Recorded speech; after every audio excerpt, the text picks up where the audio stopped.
Election Tuesday. So today we are literally just going to talk politics for 3 hours and try to convince you where to vote. Perfect. So you knock that out. I'm going to go for a nice long walk, and I'll come back in about 1:15 after. Have you seen the polls? Can I just tell you, I'm glad that it's here. I'm glad that everybody gets to go exercise their right today as an American, cast your vote and those things. I'm just good for the road signs. I'm good. I feel like I'm driving through like some tunnel of, what are those, like 1 by 2 foot road signs with vote for candidate X, Y, and Z. Oh, there's a lot of those. Okay, enough already. Today's the day. They'll all be gone tomorrow, or at least the next couple of days. How about when you go to the polling station and everybody's just kind of in that like little box, and for some reason I feel like I'm like, don't look over at me. I'm surprised. Don't copy. I'm surprised that you are a go into the polling place kind of guy. I figured you as a vote by mail kind of guy.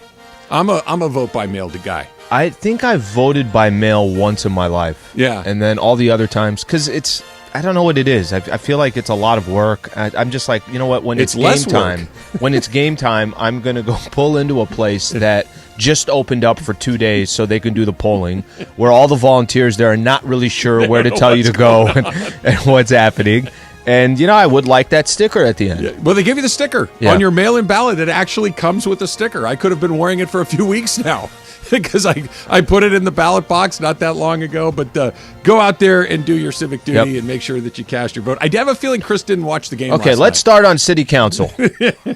He said the Lakers didn't look half bad. I don't think he watched, because it looked pretty bad. When you give up 386 points in an NBA game, that's not very good. Okay, and I think that's what it was. I tuned out towards the end, but they were in the high 350s when I turned it off.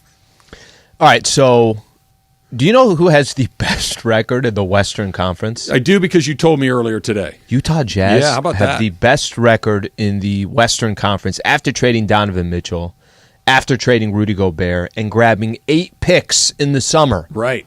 8 picks. 5 for Gobert, right? Or 4? 5 for Gobert. Yeah, was it 5? I think it was 5 for Gobert. They got 3 for Donovan Mitchell, and then Lauri Markkanen and Colin Sexton, a couple of these guys that you're seeing right here. 76 points at the half. Oof. I think 35 just in the third quarter. So if somebody wants to do their math. That's actually an improvement, because that only adds it out to 70 points a half. They gave up 76 in the first half. They actually got better in the third quarter. That's just 76. I think 76. Right, they had 76 at the half. Yep. That's 38 points per quarter. 139 for the game against the Utah Jazz, the same team that came in here on Friday and dropped 130 on the Lakers. Guys that, if I told you Jordan Clarkson was cooking the Lakers yesterday, if I told you Jordan Clarkson was cooking the Lakers before the season started, you'd be like, all right, well, why is that? How is that happening? Right. And Mike Conley and Colin Sexton, and I give Utah credit. They're playing good ball. Lakers are not playing anywhere near good ball. That's kind of the disappointing part. You had mentioned it. We thought kind of for a second there, hey, maybe they got a little bit of an identity. I thought so. They could play some defense. Yep. They're giving up 130, 116, 139 over the last 3 games. There's no defense being played. No, it happened even when they started 0-5.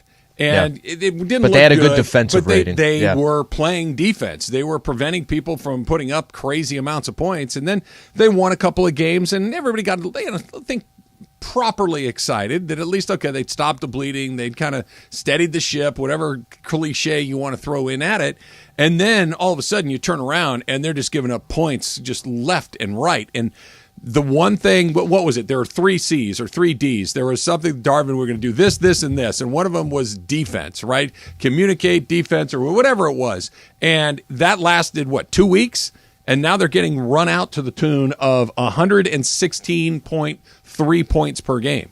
That's 24th best in the NBA. I mean, I'm not saying you got to be number 1, but 24, that's on the total wrong side of the equation. This is not a good defensive team. This is a team, we knew they weren't going to shoot. We knew that they were maybe a little bit short in the talent department, but they were going to play defense, and that was going to keep them in games. They are not doing that. Is it messaging? Is it just we don't have the guy? I mean, because I get it as over the course of the season, you're out of the race and you're falling out and you're not in the this, that, or the other thing, but this is still really early in the year to just kind of let go of the rope on that side of the ball. Okay, so I'm gonna throw a couple things your way here, and I was thinking about this yesterday in the post-game show. I'm like, all right, they're 2-8. They're 2-8 through 10 games.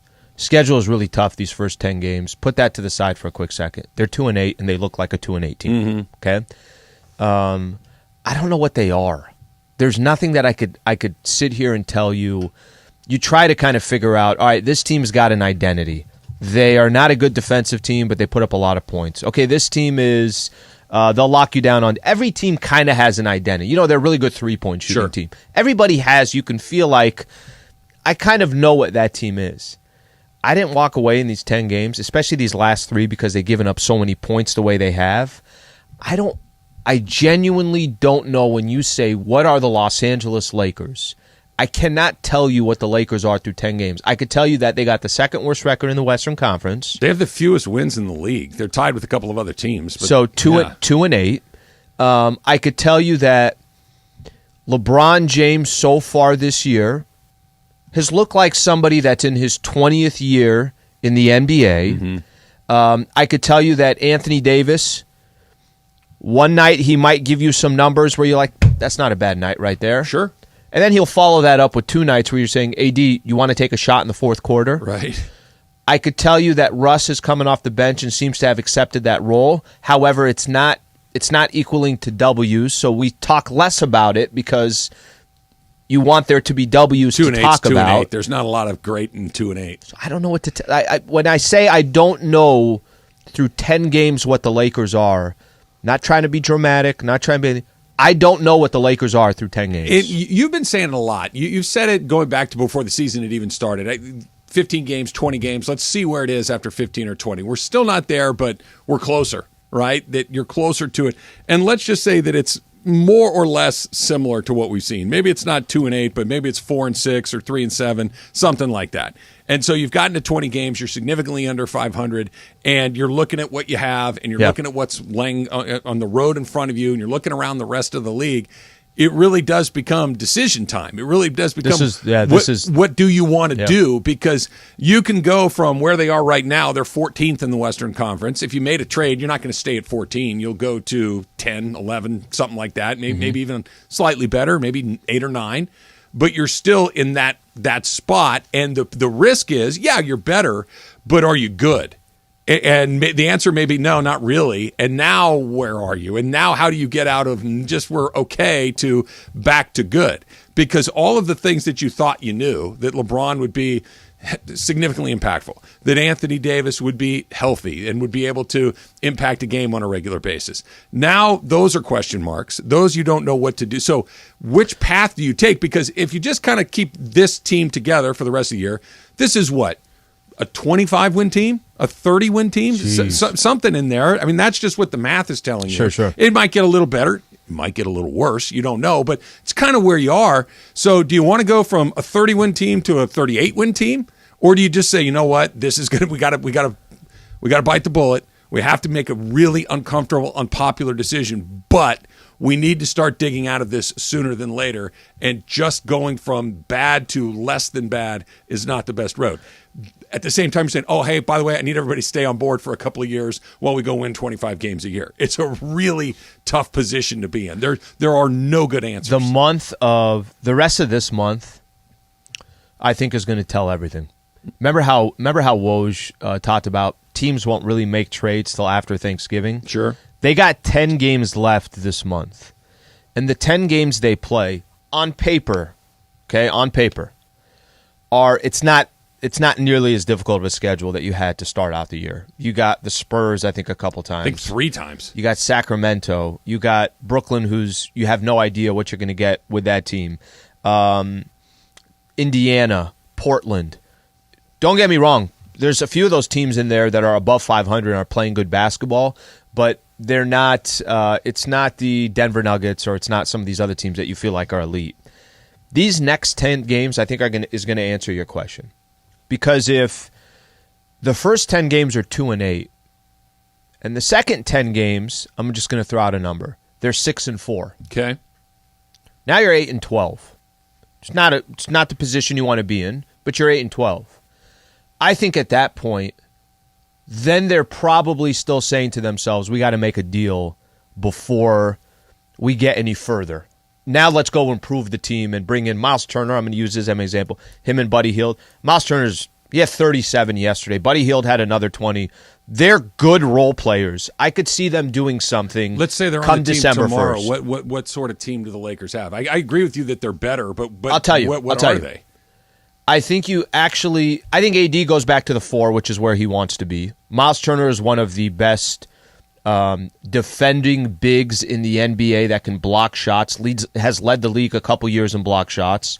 AD goes back to his normal position. Buddy Hield is actually a real three-point shooter that the Lakers don't have. I think they hang with teams. Can I sit here and tell you they're going to go beat teams? I think they hang with teams. That's the scary part, though, right, Slee? Mm-hmm. Is that if the upside is, we'll hang around. Okay, great.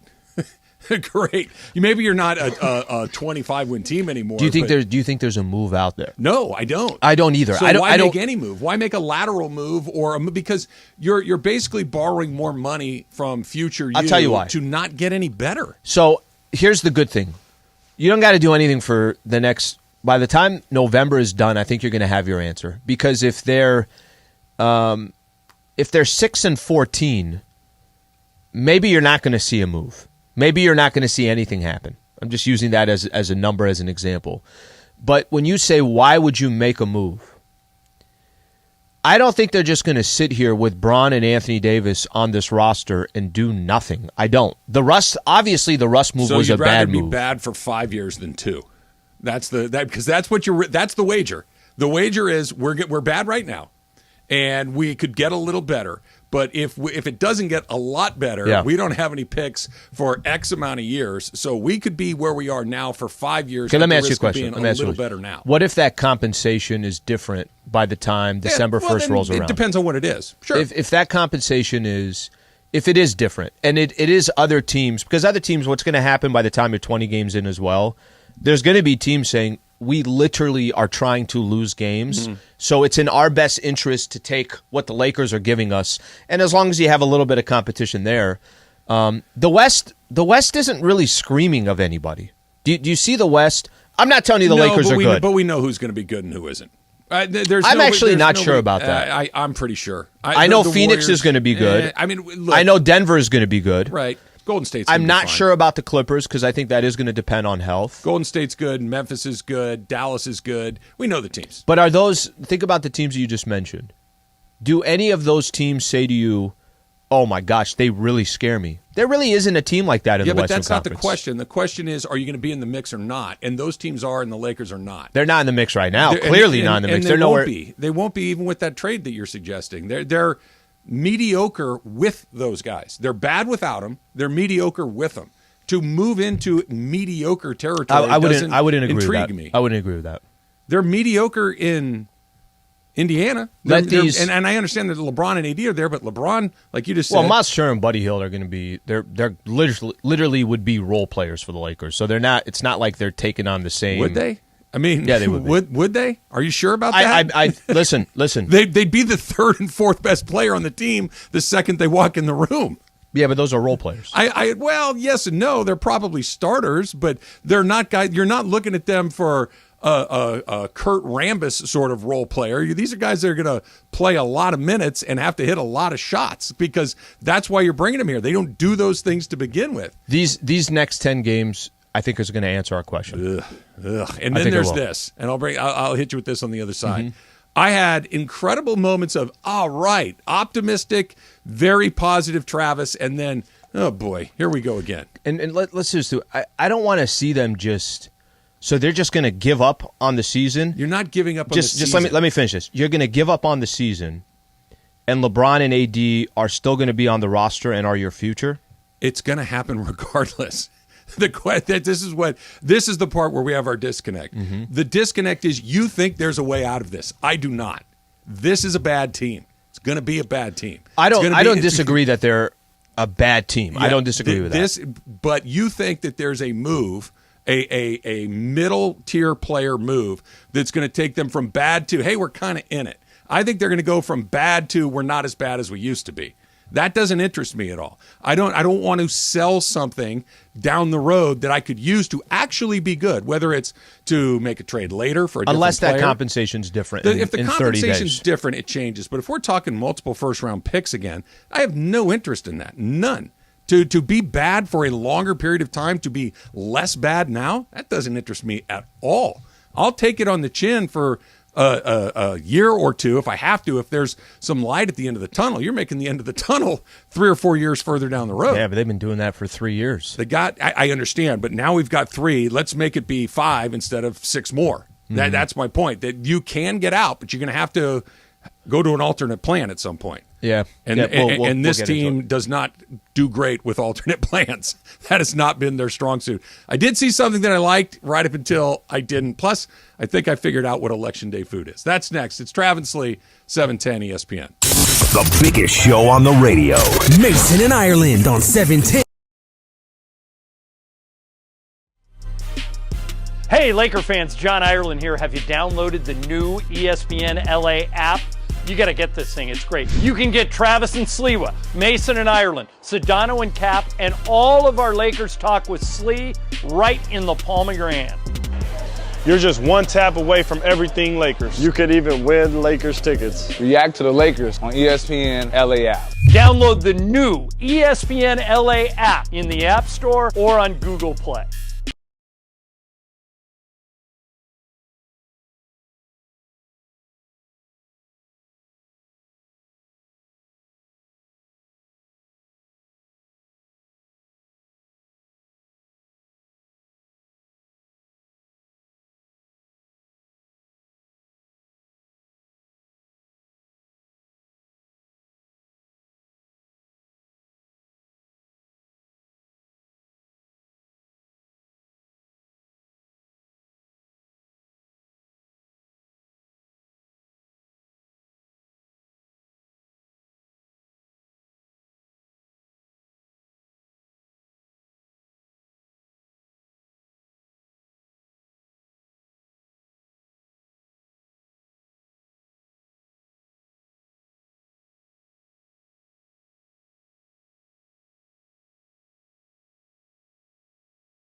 Is the show that begins 9 hours of LA sports talk all day long. Each weekday, 10 a.m. to 1 p.m.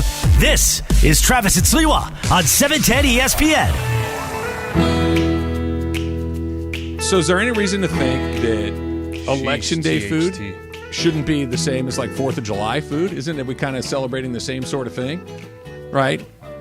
Democracy, the ability, one man, one vote, that whole idea. Celebrate of our, what are we going on, 240, 50 years? Hot dogs, apple pie, potato salad. I feel like these are the things we should have on Election Day. I feel like the weather's too cold for... You're not wrong. Because I want to be outside in flip-flops. Well, you can right now I could do that. Right now I could do that. It's just, make the pie hot. A little wet. You can make the pie, take it right out of the oven and have a slice, nice and warm. I'd have some chili soup. Chili dogs, there you go. Soup doesn't Get scream some soup America, tonight. though. Everybody does soup, right? Every culture has a soup. Yeah, but we are a country that welcomes everybody. Yeah, but soup doesn't really feel American. Hot dogs, apple pie, drive a Chevrolet. Like these are the some things. Hard liquor, depending on how you want to feel about the re-election results. Jack Daniels, right? Yeah. Something from here, some bourbon, something that was brewed or distilled here in this country. Couldn't agree more. I'm going to do Drive a truck. ramen tonight. Drive a Toyota. See, this is why I'm convinced you're a double agent. That you're here on a nefarious assignment that you won't share with the rest of the group. That's why his waiter doesn't recognize him. Well, he wears a disguise. He's got a whole kit doing wine from Italy. Right, he's got the nose and the little mustache that you put. Do you have like a whole series of wigs? Did you ever watch The Americans? Did you ever watch that show? No, never did. Emily, did you watch that? I didn't, but I wanted to. It's really good, but they have this like Kerry Russell and Matthew Rhys, I think was the male lead. They have all these, they're masters of disguise, right? All they really do is put on wigs. It's terrific. They've got a curly wig, a long wig. I picture your closet, like you dial in a code and the closet does one of those Scooby-Doo book things where it goes and turns 180 degrees. Yep. And you just got all your wigs and I have to and put my finger there to open retina up. scan, fingerprint, the whole thing. Yeah. I think you've got that figured out. You already know too much. It's because I should stop talking, right? I should stop talking. Yeah, I think. All right, Election Day foods. Go ahead and tell us what you think that should be. Al wants pho and Italian wines.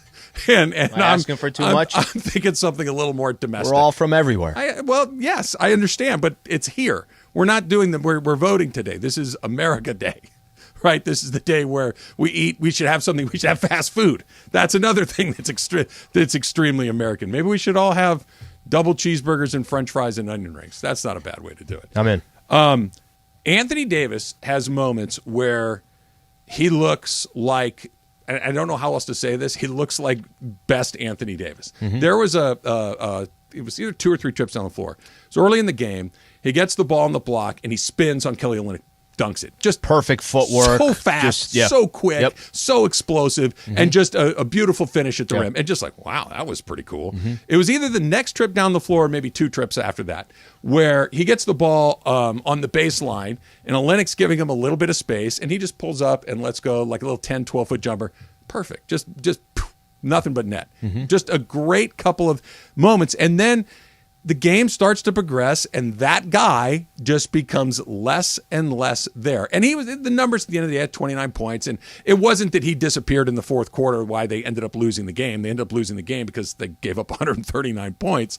But those moments out, fill me with that, dude, is there a way to get that dude going like that more often? Can I give you an example? Because this is the pregame show yesterday, doing obviously with Michael. You have Brad Turner from the LA Times came on as well, and I'm kind of going over those fourth quarter stats, those last 3 games. You know, we were talking about he was 0 for 2 in one game, 0 for 1 in another game, and then didn't take a shot. He took 3 shots in 3 games in the fourth quarter. Right. And Michael, started saying something. He said, basically, look, you got certain guys. Go look at the Lakers. Kobe Bryant's not having a stretch where he's taking 3 shots in 3 games in the fourth quarter. Shaquille O'Neal is not having a stretch. Magic will make sure Kareem and James Worthy were not having a stretch where they weren't having some type of impact in the fourth quarter. And by the way, that could go 0 for 30. I'll take 0 for 30 over 0 for 3. And, I think this was the conclusion, and this isn't breaking news or anything. Trav, there's certain guys that are that guy. And there's certain guys that are not. So for what you just described about, I see these plays and he's got a couple of possessions. Listening to John and Michael on the call yesterday, John was saying he's unstoppable right now. He was. Michael saying keep feeding him the ball, right? Like that stretch that you're talking about. It was awesome. And then you know what happens after that? Then there's just definitely some quietness from there where you're not really hearing his name called. You're not. Maybe in a game like yesterday when Bron's not out there, everything's got to run through AD, so just naturally AD's going to get the ball more. But AD, his personality is not give me the effing ball. He's not. And that's, this is Michael and BT, and we're having that conversation. So I can't answer it for you, but I've reserved that whole idea and concept that, you know what? This is AD time. No, nobody's ever said that. Yeah. When have we ever sat back and said, fourth quarter, 4 minutes left to play, hey, this is AD time? We haven't said it, but we've seen it. We've seen him be that guy. The reason that all of this is at least semi-palatable. Because they won a championship. And he was that guy he was that guy. Bubble. That's why I'm reluctant to just kind of go, he's not that guy. We saw it. You see it in little drips and drabs. And to your point, he's not going to be the guy that comes in after a loss and says, I can't believe they didn't get me the ball. Shaq would have done that, right? Well, what do you expect? We lost. Of course, I only shot the ball one time. Nobody's passing me the ball. He would have done that. All of these guys would have done that. LeBron would do it. If he's not the guy that's saying, hey, over here, give me the ball, right? Yeah. Why isn't Darvin Ham the guy saying, hey, give him the ball? Why isn't LeBron James saying, hey, you need to take these shots. Here's the ball. It comes back. No, you throw it right back to him. Why don't, if it's not in him to be that guy, right? To be the guy that is relentless like we're hoping he would become. And I agree with you. It's not just going to, the light bulb's just not going to come on and over his head, right? And, I guess I will. It's not going to happen. I agree. So let's force it to happen. The coach, give him the ball. We're running another one for AD. AD. Because if you keep doing it and you don't leave it up to him, just, here you go, do your thing, maybe it'll happen. By the way, it's a good point. I mean, I know Darvin Ham, not yesterday, the game before on Sunday, said that we have plays for AD. These guys are veterans. They know nobody's stopping Anthony Davis from getting the ball. Right. Nobody's saying, don't feed AD. I think part of his reasoning was, nobody's saying don't give AD the ball. Give it to him more. Okay, nobody's saying that. And I think that's where, for me, that's where that moment of Anthony Davis, it's like, bro, you're either going to be demanding the ball or you're not going to be demanding it. Nobody's going to not look for Anthony Davis, but are you sitting 22 feet away from the basket, or are you in the block? You know what I mean? Like, this is why Darvin's here, right? This is why we wanted somebody with the force of personality, the presence, the gravitas to be able to say, hey, if you're not getting involved, I'm taking you out of the game. Either get involved in this or get off the floor. This is why he's here, right? To stand up to these star players, to be able to get them to play defense, to be able to get them to buy in to a team concept. The best version of the Lakers involves Anthony Davis being their best player. And if you're not going to do it, then I'm going to take you out. Because now it's up to you. You can either get involved or not, but I'm calling plays for you. The offense is running through you. And if you just won't do it, then why are you out there at all? Because to your point, you've been saying this for a couple of days, taking 3 shots in 3 fourth quarters, I can live without you. I can live without your 1 shot attempt per quarter. I can do it. We're losing anyway. I'm losing with you. I'm going to try to win without you. Force the issue. Twist some arms. And not at not in an embarrassing way, not trying to humiliate the guy in any sort of way, but, dude, we have to have you. Without you, we have no chance. You are our only chance, and I can't have you disappear like this. And if you are, I'm going to try to find somebody else. Let's see what happens. Yeah, it's funny. You know, we sit here and we talk about, all right, hey, if Russ isn't performing well, take him out of the game. Go ahead, put in Austin Reeves. If Patrick Beverley's playing well. The difference is if Anthony Davis is not on the floor, who are you going to? Damian Jones, Wenyen Gabriel. We're losing anyway, and he's not shooting anyway. What's the difference? Like, literally, in a just a bottom line business, if you're only taking 1 shot, what's the difference if Wenyen Gabriel's out there? Maybe the defense suffers a little bit. I understand, but I either need you at something very near your best, or I'm going to try something else, because it's just too frustrating to watch those early series, to watch him do what he does. Go, oh my God, he clearly can still do it. It's clearly still in there, but it's not there when I need it the most. You know what is, even if this is my frustration with the Lakers right now. Let's say AD yesterday dropped 40 for the Lakers. Let's say he dropped 40. They still gave up 139 points to the Utah Jazz. Yes. And the reason why I'm saying that is, what do I point at? No. Yesterday is kind of a separate topic what I'm talking about. Yep. Yesterday was they didn't play any defense. I'm talking about in what general, you do moving forward. That 3-game stretch. What you do moving forward, this team will go as far as Anthony Davis is going to take them. That's the answer to the question, and I don't know how you get him to take the test. Like, he won't engage, and he won't do it, and no one has given me a good explanation on that. Well, he's not really that guy. Then make him be that guy. That's what your coach is for. That's what your best player, LeBron James, your ultimate leader, the best player of all time. Make him engage, or let's try something else. Okay, we got a really cool new program here. ESPNLA and Subaru have teamed up to recognize and award a student scholar athlete. How about $2,500 in cash for all you high school coaches and parents? Nominate your child or student who have excelled in the classroom and on the field. He or she needs to be a high school senior or who has a 3.2 GPA or higher and playing a sport. Go to ESPNLA.com. Again, that's ESPNLA.com to make your nominations today. Such a cool promotion. Love, it's what makes Subaru. So we're starting that here today. Send them in. What an incredible prize. Yep. And what an incredible opportunity. Laker fans want to get on the phones. We will do that. And plus, kind of slid it in at the end of yesterday's show. It still bothers me that Stan Kasten saying, well, I don't look at it as any kind of failure. It's some kind of failure. We'll do that next. It's Travis Slee, 710 ESPN.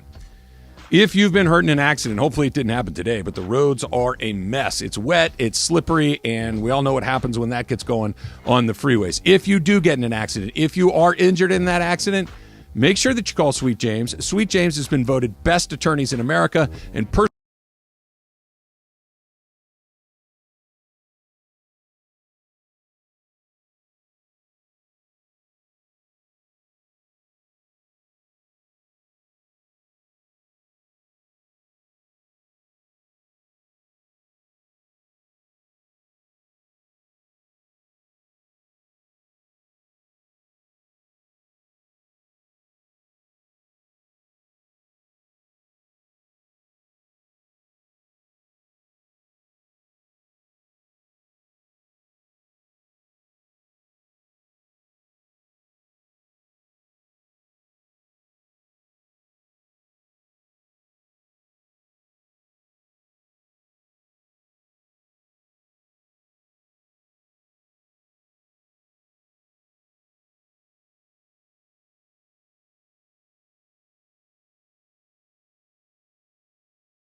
ESPN, going to be throwing it down in the city of Downey to celebrate the 247th Marine Corps birthday and Veterans Day Bash. We did this last year. We're back at Bastard's Canteen, the city of Downey.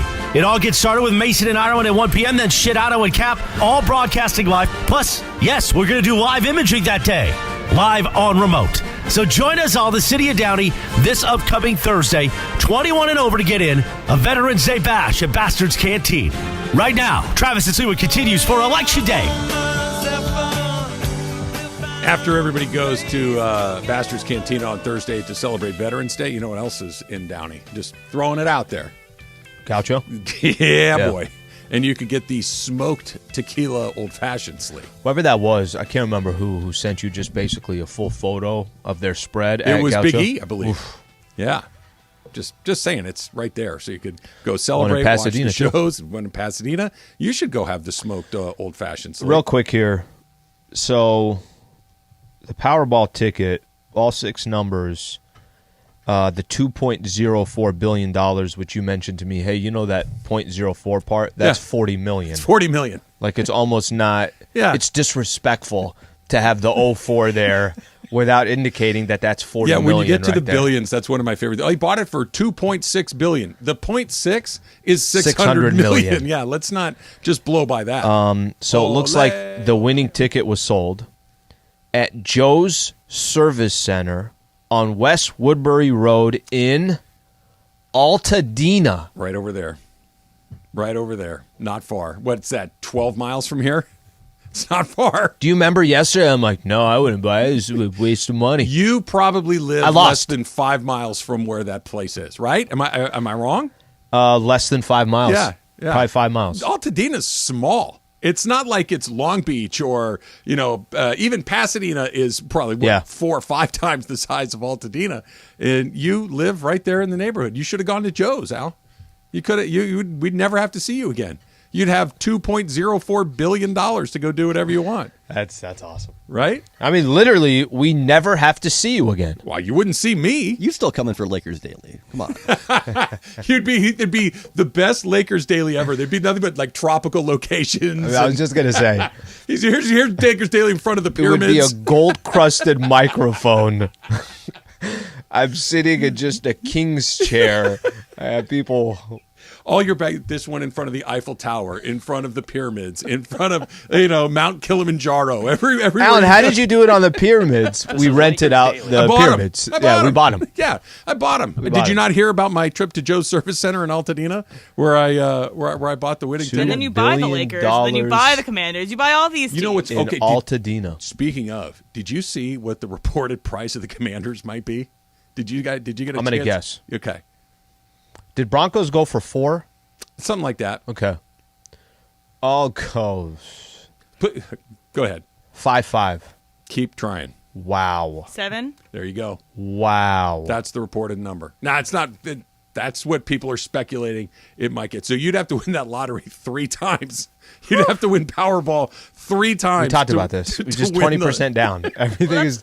You don't have to pay in cash. That's why you can't have like multiple. You can't have one owner anymore. It's always going to be like the Magic Johnsons and the Bezos and people like coming together to buy things, and so it's kind of dilutes the. No, it's just going to be like owner, the Walton family. Yeah, there's still Bezos could do it. The Waltons could do it. Bezos family. Elon Musk could buy a team if he were so inclined. He bought Twitter for what, $44 billion? $44 billion. Yeah, he could. That's a lot of Powerballs. He wins the Powerball every single day. Do you tell anybody if you win it?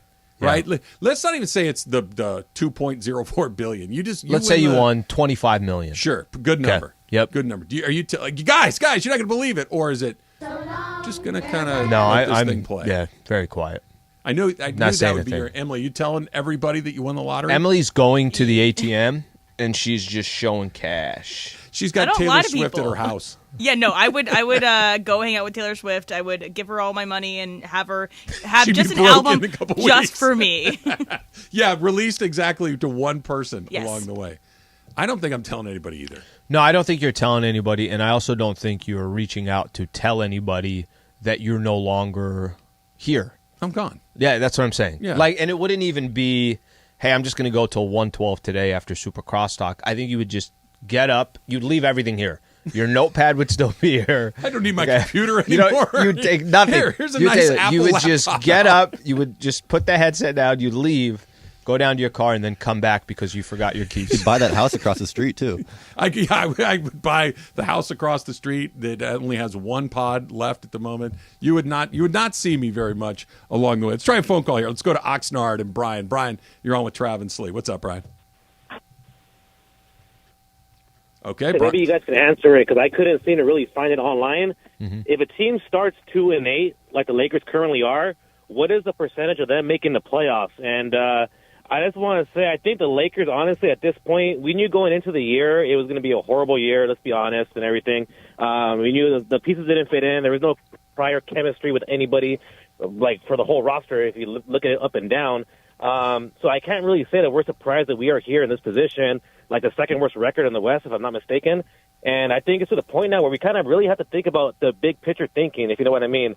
Maybe trade LeBron, trade AD. I know people don't want to talk about it. They don't want to maybe consider that an option, but we got to look at life beyond LeBron and like life beyond AD, because obviously we can all agree that AD is not the guy that's going to take over the torch how he's supposed to do over LeBron getting older. So I want to get your guys' thoughts on that. Appreciate you calling in, Brian. So first, let me just say this. The chatter and the conversation, I think every conversation should be had within that front office. Like, it's irresponsible not to have every conversation. Sure. That it's especially because you're not looking at, this isn't Ja Morant or Giannis or somebody that you feel like just looking at from an age perspective, hey, man, they got their best years ahead of them. So I think whatever that picture looks like, no stone should be unturned. Let's put it that way. As far as, I know this is the second worst start for the Lakers in franchise history. Second worst start. Through 10 games. I don't know what the percentage is of how you make the playoffs. The problem is the NBA has changed now with the playing. The San Antonio Spurs last year were 14 games below 500. Right. And had a chance to make the playoffs. 10th team, they were right? 10th. Yeah. So it's different than it used to be, where you had to be, let's say, a 500 team or something. Well, I think there's a couple of things at play here. Number one is making the playoffs the goal, is making the play-in the goal, is setting yourself up to be something of in the neighborhood of average the goal. Because maybe they could get there. Maybe they could get there with some moves. Maybe they get there if they just play a little better, right? That's certainly possible. But I think be in the mix, which is kind of a harder thing to define, but I think we all kind of know what it is, right? Are you in it or not? They're clearly not. They're clearly were never going to be this season, just with the team that they put together, at least as it's currently constructed. I don't see a way to get into that group with what they have to maneuver with. So to Brian's point, as far as trading LeBron, they can't even do that until the end of the year if they wanted to by rule. That's not even an option. By signing an extension. Right. Yeah. The Anthony Davis thing is a little bit more intriguing. That could be it, especially if you think you could get a decent haul coming back, which you probably could. That's the question that I think is the most difficult one to answer for the Lakers. That do you basically punt, which what Brian is saying, look, this we've tried it, we got one, but we're past the point of no return. Let's just kind of dig in and see what we can get from this and start over. Or do you hold on as tight as you can and white knuckle this and say, let's give it one more shot and try to change all the pieces around it and hope that that's the decision that they're having to make. And I think that's the disconnect. Like, I think you're on one side of that, I'm on the other, because I would rather, at least if you told me, hey, look, a couple of years from now, we're going to have our picks, we're going to have some financial flexibility, we're going to have the ability to attract free agents, which they always can do. That to me is more appealing than, hey, well, what if we move this piece for that piece and then we give this pick for that pick? That part to me seems like you could very likely be digging the hole deeper. So I do think actually the goal is to make the playoffs. That is their goal. It is to make the playoffs. And right now they're not looking like a team that would even make a play-in tournament. So but much that is their different goal. because in the NBA, in the NFL, and the major leagues, getting in the playoffs gives you a shot. Yeah. If you're in, you got. In the NBA, that's not really true. Those 7, 8, 9 teams, they're not. Baseball gonna win the true NBA. as well. That's what I said. Yeah, baseball and basketball and the NFL. Football. The NFL. If you're in, you got Phillies are a perfect example of that. We've seen teams that were the 7th seed in the wild card make a 6 since that's only been here for a little bit. But we've seen the it. NBA NBA very, and a lot of it has to do with they're all 7-game sets. Right, and the best teams are at the top. They're not. You don't see the best team at the bottom. They're in a pickle. What do you got, Emily? So I got a tweet from Crypto Ray. He says, "How do we know that Alan Sliwa didn't win? He's so darn secretive anyway. Good Start point. watching his spending habits." That's so Al? crazy in Altadena. It's pretty close. Never. Yeah, if it happened in Ever go Toledo, you probably didn't win. Altadena, like you should have bought the ticket in, I don't know, Brawley. You should have gone somewhere farther away. Well, even that's kind of down by your San Diego roots. You need to go to Phoenix. No one would suspect you if you went to Phoenix. Hey, did you see? Coming up next, it's Trav and Slee, 710 ESPN. All right, Stream Live Sports, original content with ESPN Plus today. You get access to the award-winning 30 for 30 library, unrivaled UFC access, including exclusive pay-per-views, live coverage at 35 PGA Tour events each year, and thousands of hours of college sports. Get the ESPN Plus and Disney Plus bundle today and watch ESPN Originals, the 30 for 30s, the entire Disney and Marvel library, and more. Stream anytime, stream anywhere. Go to ESPNLABundle.com to learn more.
Travis and Sliwa, and it's time for the segment we do around this time, 10:40 a.m. on Tuesdays and Thursdays. Hey, did you see that sky today? Did you guys see that? Basically, the days we don't do Ask Slee, we do this thing. It's called Hey, Did You See? Did you see that? I saw it, I did it. Did you see the memo about this? I mean, I'm excited. You can tell by my read. Hey, did you see? So hey, did you happen to see? It's time for Hey, Did You See? Hey, man, did you touch my drum set? Have you read this? Right now on Travis and Sliwa.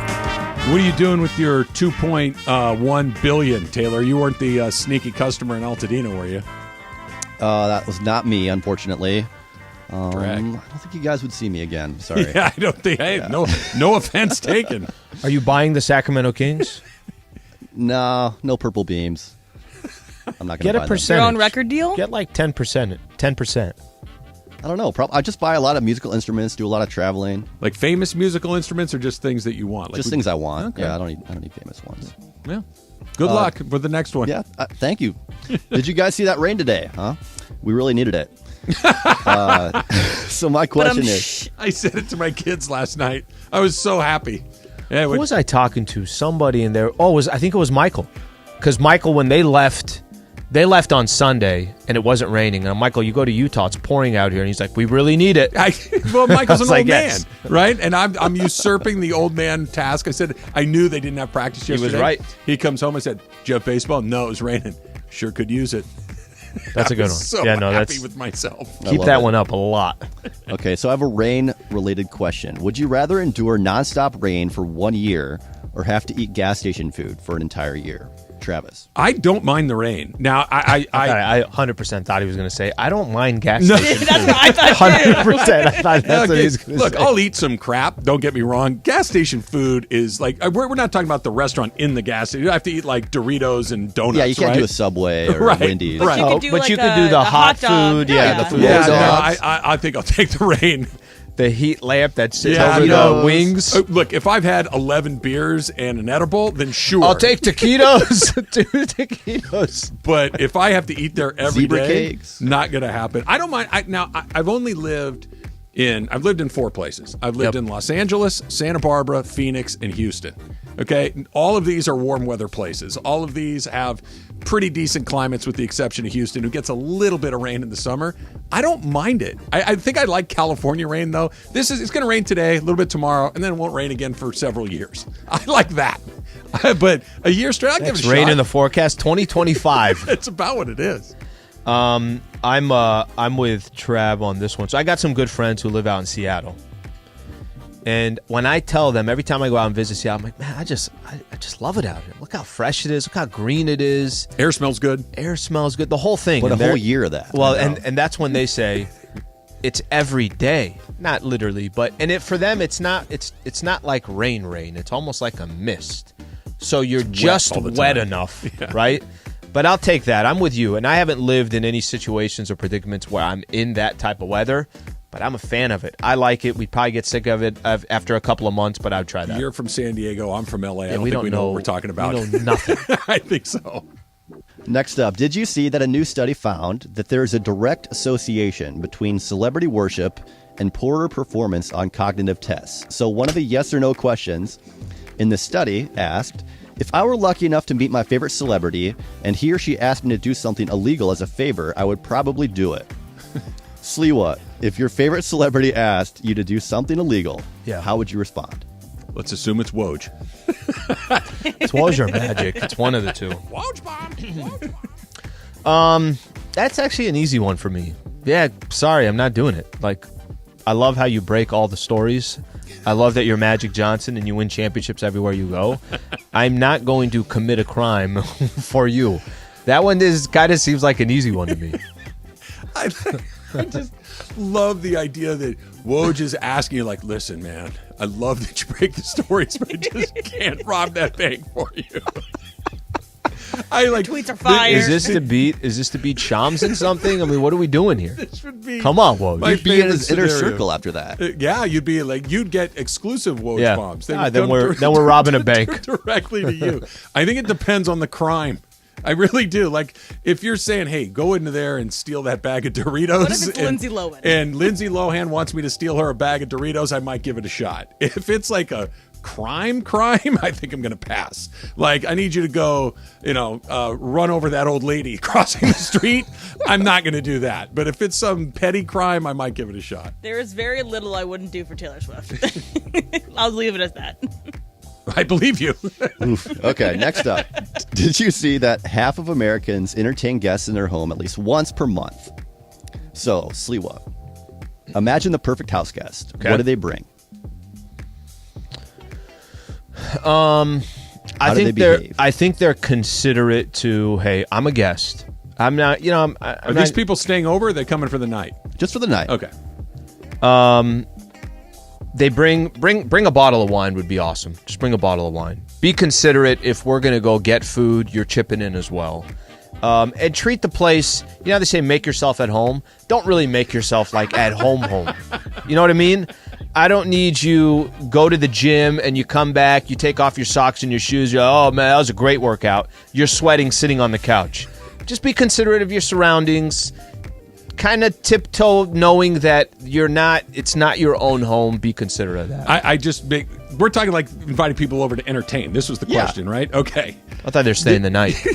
That's the way I was looking at it. Well, they're coming from a workout in your scenario too. That I'm. Well, what I'm saying is, like, if they're going to stay a night and they're staying a couple days, I'm going to go for a jog or something like that. Like, relax on how. Sounds like something Cousin Slia's done to you. So if they're just having people come over for the night, if we're just entertaining for my 1 night of that month, they're there for honestly, 5 hours. Wine would be great. Love that. That's a good way to do it, or some sort of beer or whatever. But this sounds obvious, but it's not. bring a good attitude to the party. That's it. Manners, Have a good time. Don't come. Don't bring your baggage in. Don't tell me how work sucks. Don't tell me how your wife is dragging you down. I don't want any of this. Let's come over. Let's watch the game. Let's cook outside. Let's tell stories. Let's laugh. Let's enjoy each other's company. Bring a good attitude. That's the thing that's most important. And I think that one thing that's like not obviously required, but like if it happens is nice. If like, when we're all done eating, when we're about to leave, if you can help clear the table. Huge. If you can that's above and beyond. Even just like huge. put it next to the kitchen sink. You don't even have to wash it or everything. But just like that is a very, very nice thing to do and not required, but it is nice. I got one for you. So I come, you throw a Taylor Swift Game of Thrones party, and Al and I show up, and the party's winding down, and we go into the kitchen and we decide that we're going to do the dishes for you. How aggressively do you try to prevent us from doing them? Because all I need is oh no, you really don't have to. Oh, okay, cool. And I'm out the door. I mean, that's what I would do. I was like, oh no, I got it. And then like, cool, okay, thanks. Thanks for the party. Bye. Yeah, that's fine. I would leave the dish right there. On the floor. Just, you sure? Just take your napkin. Sure? Take your napkin, wipe your mouth, throw it over your shoulder, and walk out the door. It's your drop mic moment. Those are good ones, Taylor. I like that. I need to go over to somebody's house. I'll bring a good attitude and a bottle of wine, and it'll be a Invite terrific us. night. I'm the attendee. I'm not the invitee. I am the attendant. And we're not going to get the invitation. Well, look, my February's opening up pretty quickly. I don't think that I'm going to be booked past January 8th. I was going to say, not even your February. Your January is going to be open. Not that I've looked, but the last regular season game for the Rams is on January 8th. Speaking of, the most trying moment of Sean McVay's career is right here in front of him. How do we think he's going to respond? That's coming up next. It's Travis Lee, 710.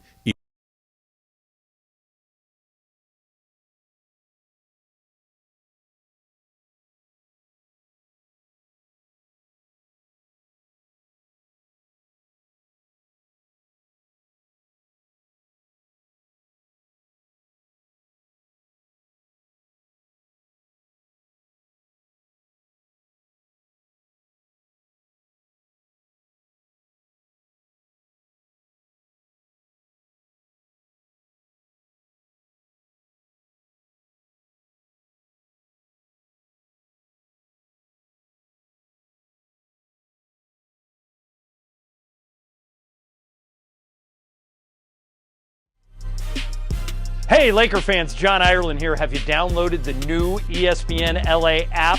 You got to get this thing. It's great. You can get Travis and Sliwa, Mason and Ireland, Sedano and Cap, and all of our Lakers talk with Slee right in the palm of your hand.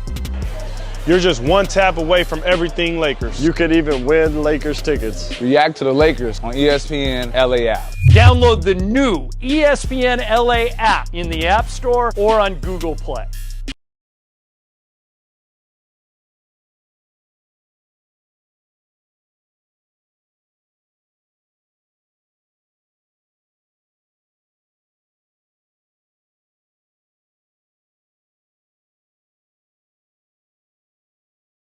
Football fans, want to win $100 for picking 5 games against the spread? Just download the Cover 5 app for free. Compete with Travis and Sliwa each week for a chance to win $100. Here's what you need to do. Download the Cover 5 app, use the code TS22 to join our show league and start having fun all season long. Just download the Cover 5 app, use the code TS22 to join the Travis and Sliwa Show League, pick 5 games against the spread to win $100, or play all season long at cover5.com.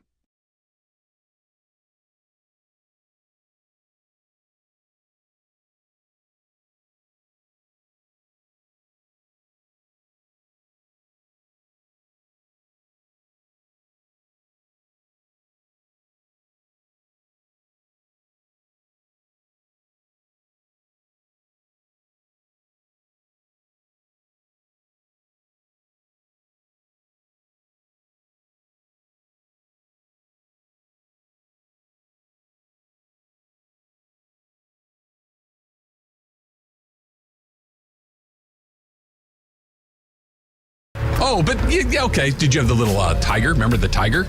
The tigre? Travis and Sliwa on 710 ESPN.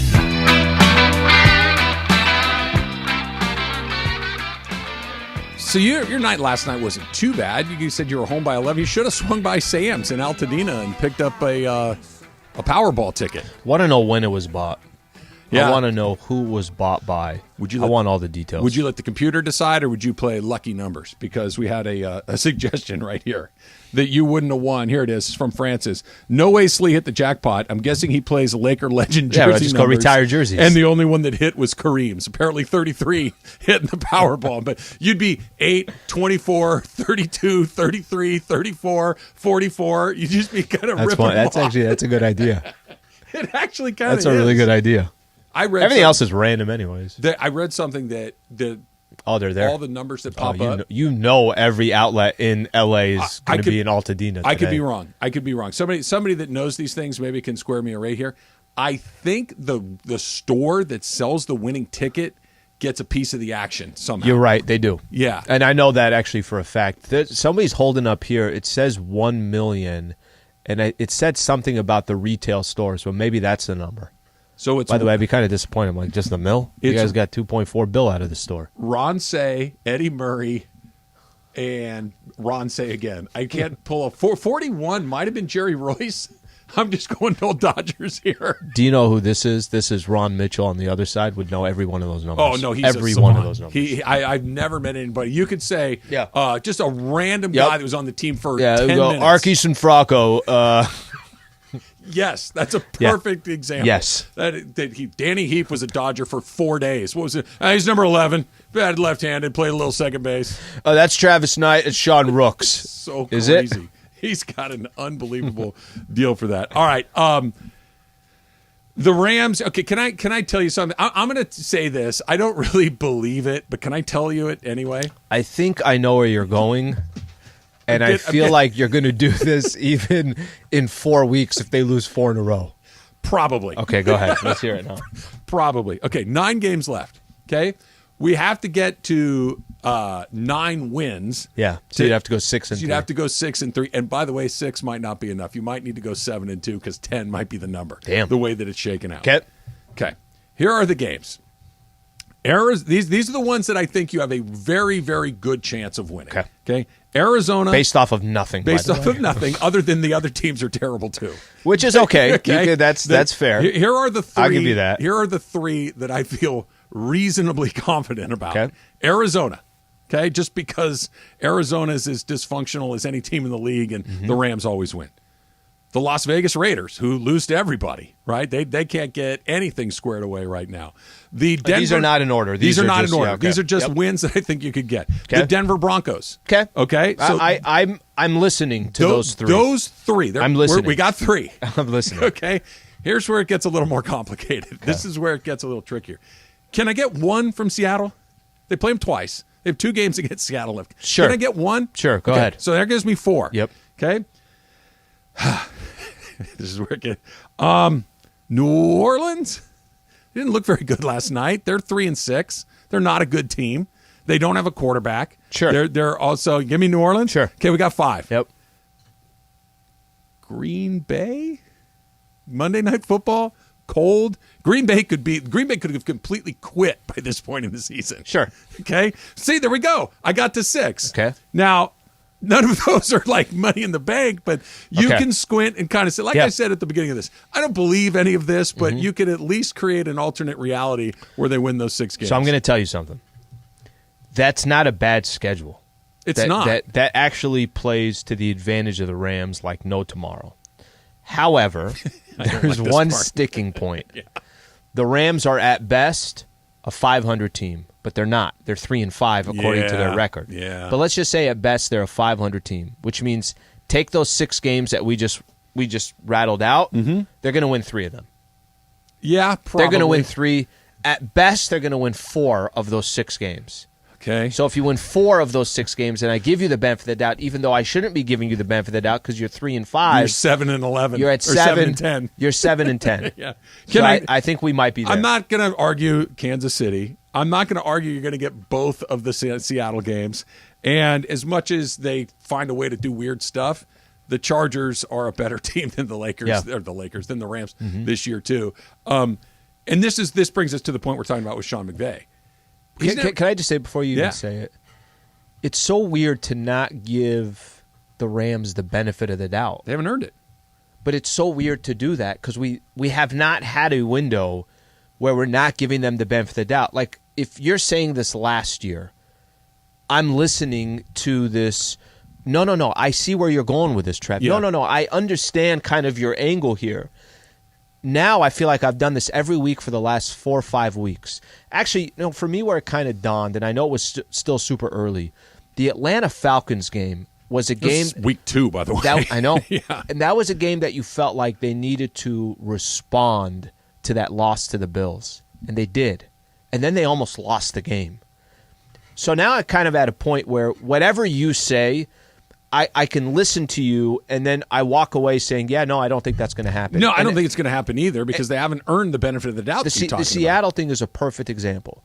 The Seahawks play really good football. Yeah, they do. And it's kind of surprising, and it's shocking, and it's smash mouth, and it's exactly how the Rams usually lose in some of these games. So it's just it's uncharted. It's weird territory because the Rams haven't had that since McVay has been there. You know who? But there you go. Sean McVay's never had this, and there is a path for them to crawl out of this. It's very narrow, it's very steep, and it's treacherous and dangerous, and they could fall off the cliff at any point. I'm fully aware of that. But there is a path.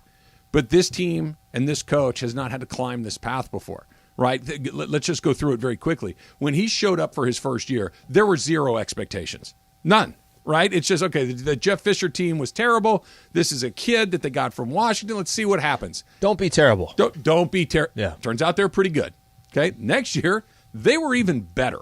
Okay, and they succeeded and they surpassed expectations. The next year after that, they went to the Super Bowl. Okay, so they're just on this trajectory where they keep exceeding expectations. Year after that, classic post-Super Bowl loss. They had a letdown, but they weren't bad. They were 9-7, right? They missed the playoffs, but they won more games than they lost. It wasn't a bad football team. 9-7, you're not looking at it and saying, what the hell's wrong with this team? Where are they going? What's the future look like? That's not a 9-7 record does not give you that taste. No. Next year, they go back to the playoffs again. They kind of get it figured out. The trajectory starts to come back up. Year after that was last season. They win the Super Bowl. This is the first time where they've had big expectations and they're bad. This is the first time where it's been hey, can you run it back? Can you replace Andrew Whitworth? Can you replace Von Miller? Can you replace? You just paid Kupp and Donald and Stafford and Bobby Wagner and Allen Robinson. You're just throwing money around left and right. Team's not very good. And now he's got a problem in his locker room potentially where Jalen Ramsey said this. Defense should not have had to go back on the field. You gotta have some dogs who gonna go get it. Be like we shouldn't come to the sideline after a big stop like that, and our coaches or the other side or whoever telling us, man, we're gonna need y'all one more time. We're gonna need y'all one more time. Like what the? We made a big stop, turnover on downs with a minute and some change left, and no timeouts for nobody. You gotta have some dogs. It's like, man, all that. We gonna end this game right now. So he said it. Where's his podcast? Right? I want to listen to that. He said it very clearly. This was not on us. It was on them. We did our job. They didn't do theirs, right? And not a particularly team thing to say, but a human thing to say. He's mad. He did do his job. They did do their job. We did it for 59 minutes and 30 seconds. He knows the season was on the line. And the offense couldn't do it. So now Sean McVay's got to deal with the locker room that potentially could be fractured. He's got a bad team. He's got an offensive line that's banged up. He's got some star players like Allen Robinson who are not performing at a high level. He's in a weird staring contest with arguably his best running back. This is uncharted territory for him. This is new stuff. I have to make sure everybody stays together, that we don't go opposite ways. As great as he's been, he hasn't had to do this yet. I think he can do it. I think that he's got the personality and the leadership skills to do it. But this is uncharted territory for him where the team is kind of starting to crack apart, and he's got to keep it together. So I already think the season's already lost. I mentioned when they lost to – it's the teams they lost to. It's because it was the Bills, the Cowboys, and the Niners, 3 teams that you thought those are playoff teams. Sure. And they weren't in any of those games. That's kind of all I needed to say, all right, well, that ain't happening. I do think the season is lost. And I do think that whatever McVay does from here will be interesting. But welcome to the NFL. Because I think the entire time that he's been a head coach in the NFL, he has not had, I'm not saying you don't have bad games. I'm not saying you don't have bad play calls. I'm not saying that you don't have a season, like you mentioned, you don't make the playoffs, you go 9-7. But welcome to the NFL, because every team deals with this. Every team has their ups, more of their downs. And I'm with you. I'm curious of how he deals with it, how the team deals with it. But at the same time, I just don't think they have a good team. They don't. But I think that's the challenge, though, right? Because as much as I don't like it, I think you're right. I don't think this team is going to make the playoffs. They're not going to win 6 of these last 9 games. And by the way, even if they did, that might not be enough. The path that they've left themselves is too difficult. That's over here. But what he still does need to do is keep this group together. Sure. What you can't do is just run up a white flag for the next 9 games and say, we're not in it. So, they're not going to go 3-14, I don't think. But when you look at it, 6 wins is not totally out of the question. 5, 6, 7. Well, if you lost to the Cardinals this weekend, you're 3-6 with 2 games coming up on the road. You might be waving that white flag. Well, as far as the playoffs go, yeah, but you got to. But I'm talking about more of like the team might be waving that white flag. The idea that they could lose to the Cardinals is shocking because it's not shocking. Well, you said something. You're like, at least the Cardinals put up points, and the Rams can't. I'll lay out why this is a little scarier than Rams fans might think. This has been the one guaranteed win on their schedule, or 2 guaranteed wins on their schedule for the better part of 5 years. Maybe not so much come Sunday afternoon. That's next. It's Trav and Slee, 710 ESPN. All right, how cool is this? ESPNLA and Subaru have teamed up to recognize and award a student scholar athlete $2,500 in cash. For all you high school coaches and parents, listen up here. Nominate your child or student who have excelled in the classroom and on the field. He or she needs to be a high school senior who has a 3.2 GPA or higher and playing a sport. Go to ESPNLA.com. Again, that's ESPNLA.com to make your nomination today. Love, it's what makes Subaru, Subaru. The OG.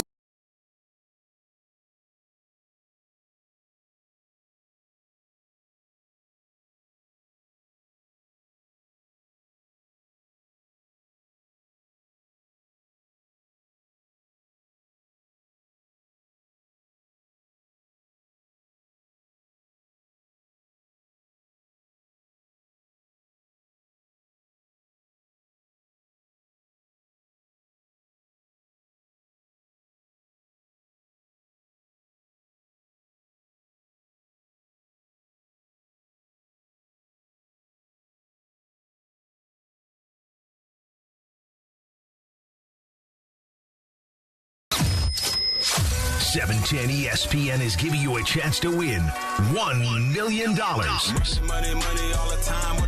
Million Mondays. $1 Million Mondays. Listen every Monday during football season to Travis and Sliwa, Mason and Ireland, and Sedano and Cap. All you have to do is make a super prediction. And you can win $1 million. And you can score tickets to a game at SoFi for just playing on $1 Million Mondays. $1 Million Mondays. 710 ESPN.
happy Election Day. Veterans Day is coming up, and this Thursday, 710 ESPN, going to be throwing it down in the city of Downey to celebrate the 247th Marine Corps birthday and Veterans Day Bash. We did this last year. We're back at Bastard's Canteen, the city of Downey. It all gets started with Mason and Ireland at 1 p.m., then Shidano and Cap, all broadcasting live. Plus, yes, we're going to do live imaging that day, live on remote. So join us all, the city of Downey, this upcoming Thursday, 21 and over to get in, a Veterans Day Bash at Bastard's Canteen. Right now, Travis and Sliwa continues for Election Day. We kind of mentioned it at the beginning. It was at the beginning of the show yesterday that Jeff Saturday got the Colts job out. Yeah. Is that what? Yeah. Like in the 24 hours later, that's really weird, right? Like I'm not like if you just hired Herm Edwards off of TV, that makes sense. Herm Edwards had been a head coach in the NFL for a long time, and head coach in college football for a long time. Fired on the field, but to randomly pull a guy with zero experience and throw him into an incredibly complex job, that's super odd. No play calling experience. You like it? Well, I don't like it because I know what's going to happen. I like it because I have no idea what's going to happen. Like if he yeah, just, you're right about that. If this thing just completely blows up, everybody's going to sit and say, "Well, what'd you expect?" The guy had never done it before. Go take me. And listen, wait, no, take me today, okay? Hey, Al, listen. The chef at Mastro's, I know you've eaten there before. But the chef you don't know what's in the salad, but I need you to recreate it. But the chef has he just can't make it today. Can you hop in the kitchen? Sure, I could hop in there. I can. Yeah. I could be in there. I just have no idea what I'm doing. Not bad. So this is exciting. For instance, we've seen guys go from having no coaching experience to coaching an NBA team. Steve Nash just did it, right? Steve Nash played in the league, but he wasn't involved in coaching. Just, head coach of the name. Like, oh, all right. And because here, Kevin Durant, go do your thing. Kyrie, it's not a great example because they've been a disaster, but we've seen it work before. We saw Jason Kidd kind of just get thrown into the deep end, and he struggled a little bit, and then he ultimately figured it out. The NFL is so complex. Well, how many assistant coaches are on an NFL roster? 30? I mean, it feels like there's dozens of them out there, and you're the guy that's got to get all this figured out. The more I think about it, the more I read about it, the odder it seems. Is it, would you be, you could be honest, would you be completely shocked that he has some kind of success? Yes. Because the team sucks. It's a bad combination. The team sucks and he's inexperienced. But they have no expectations, so I think that's obviously something that could work into play. They are playing the Raiders. I do get it. We don't have an example of this. So rookie quarterback, bad team, inexperienced head coach, don't love their chances. The problem is if it was you have a good team, you have real expectations, then I think there's real pressure for him. Like, hey, you can't freaking screw this up. You could almost just turn it. Like, for instance, I'm trying to think of a good example. Let's use the Niners as an example. Like, if you just snapped your fingers and said to Jeff Saturday, go coach the Niners, okay? It's one of those, all right, I don't know what the hell I'm doing here, but, Jimmy, you know the offense, right? Okay, you run the offense. Okay, Debo, you know what you're doing? Yep. Okay, you just keep doing what you're doing. You could turn it over to some of these guys that Fred Warner. You just run the defense. You know what to do? Yep. Oh, just go do that. Like, just hope the thing just stays on track. All of a sudden interested in the Colts. Oh, yeah. I mean, it could be wildly interesting from and it could be train a wreck. Train wreck, period. Oh, that's the most. Look, if they win, who cares? They go from, 2-6 to 3-6? Is he? Who cares about that? And I have, because I didn't see it, is he just coaching the remainder of this year, or did he get, okay. He's an interim. I mean, look, maybe he catches lightning in a bottle and they end up winning. I don't know, man. Finding the right guy is virtually impossible. That's why the McVay thing to me is so important. We talk about LeBron and AD and maximizing that window, that the window of Sean McVay needs to be maximized too, right? I know that he doesn't have a expiration date like a player. Yeah. Once a player gets into their mid-30s, that's kind of is what it is. Coaches can coach into their 60s and 70s very, very successfully, but I've kind of changed my tune on how long I think he's going to be here. That hearing what some other people have said, and I'm with you. Feeling the weight on him this season, because I want to play this for you. Okay. This sounds like a different version of Sean McVay. This is him talking about adversity and what they've been going through. There's been a bunch of different adverse moments, different things that you go through, whether it's losing a Super Bowl in a very humbling fashion or having the 3-game skid that we had before. We had a 3-game skid in 2019 after we started 3-0. So this is another example of adversity. But that's one of the things that's great about sports. It is. The ups and downs are what makes it fun. But this is a different type of adversity, right? He hasn't had this. Did you hear what he meant? Okay, you lost the Super Bowl. I'm not saying it's not devastating. You were in the Super Bowl. Okay, we had a 3-game losing streak. Well, that was after you opened up 3-0. You're still 500. You're still very much in the mix. That you've had bad losses along the way. Last year when they had a 3-game losing streak, everybody still thought they were a pretty good team. Yeah. This is, we don't have a very good team. We got a lot of holes. We got to figure this out. We got to do this. And that task is very different than the tasks that he's had to do here. And I would imagine it's far less fun. It's far less rewarding. It's far less everything. And just the idea of, man, if we have a couple of seasons like this in a row and there's still 10, 12 million bucks a year on the table from Amazon or whoever else might be involved at that point, that could look a lot different than coming off a Super Bowl and everything's puppy dogs and roses. This is the spot that he's in. He can, if this year continues to be a train wreck, next year, as an example, they're a team where you look like they're descending. They're not, they're not on the incline. He is one of those coaches that can say, you know what, let me go do some TV. And when the next opportunity comes that I like, because there's going to be opportunities that come to Sean McVay that will always be there, but he can kind of pick and choose the right opportunity. Sean Payton's probably in a similar position. Yeah. He'll probably coach again in the NFL, and he'll get to pick which opportunity that is. Yeah, he's not going to get the Jacksonville job. Right. Yeah. That's what I'm saying. Like, so McVay, it could be, I'll go make that 12, 14, whatever it is, doing TV or whatever they end up paying him. And then when he decides, hey, I'm 45 years old, that has good. The best, that's got the best one written all over it. Yep. I'm ready. I'm ready to go do it again. I wouldn't be surprised. Mm-hmm. I wouldn't be surprised. Now, they still have, they're in the hospital. They're hooked up to the machines. They're not dead, okay? They've called the family. The family's coming in from out of town. Yep. They're coming. The minister is on site. Mm-hmm.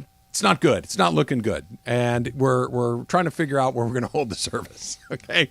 But it's not dead yet. No. This is the drug that you can inject into the patient's veins is the Arizona Cardinals. Okay, look, this is our last chance. If this doesn't work, I don't know what we're going to do. Okay, we're at home. It's Arizona.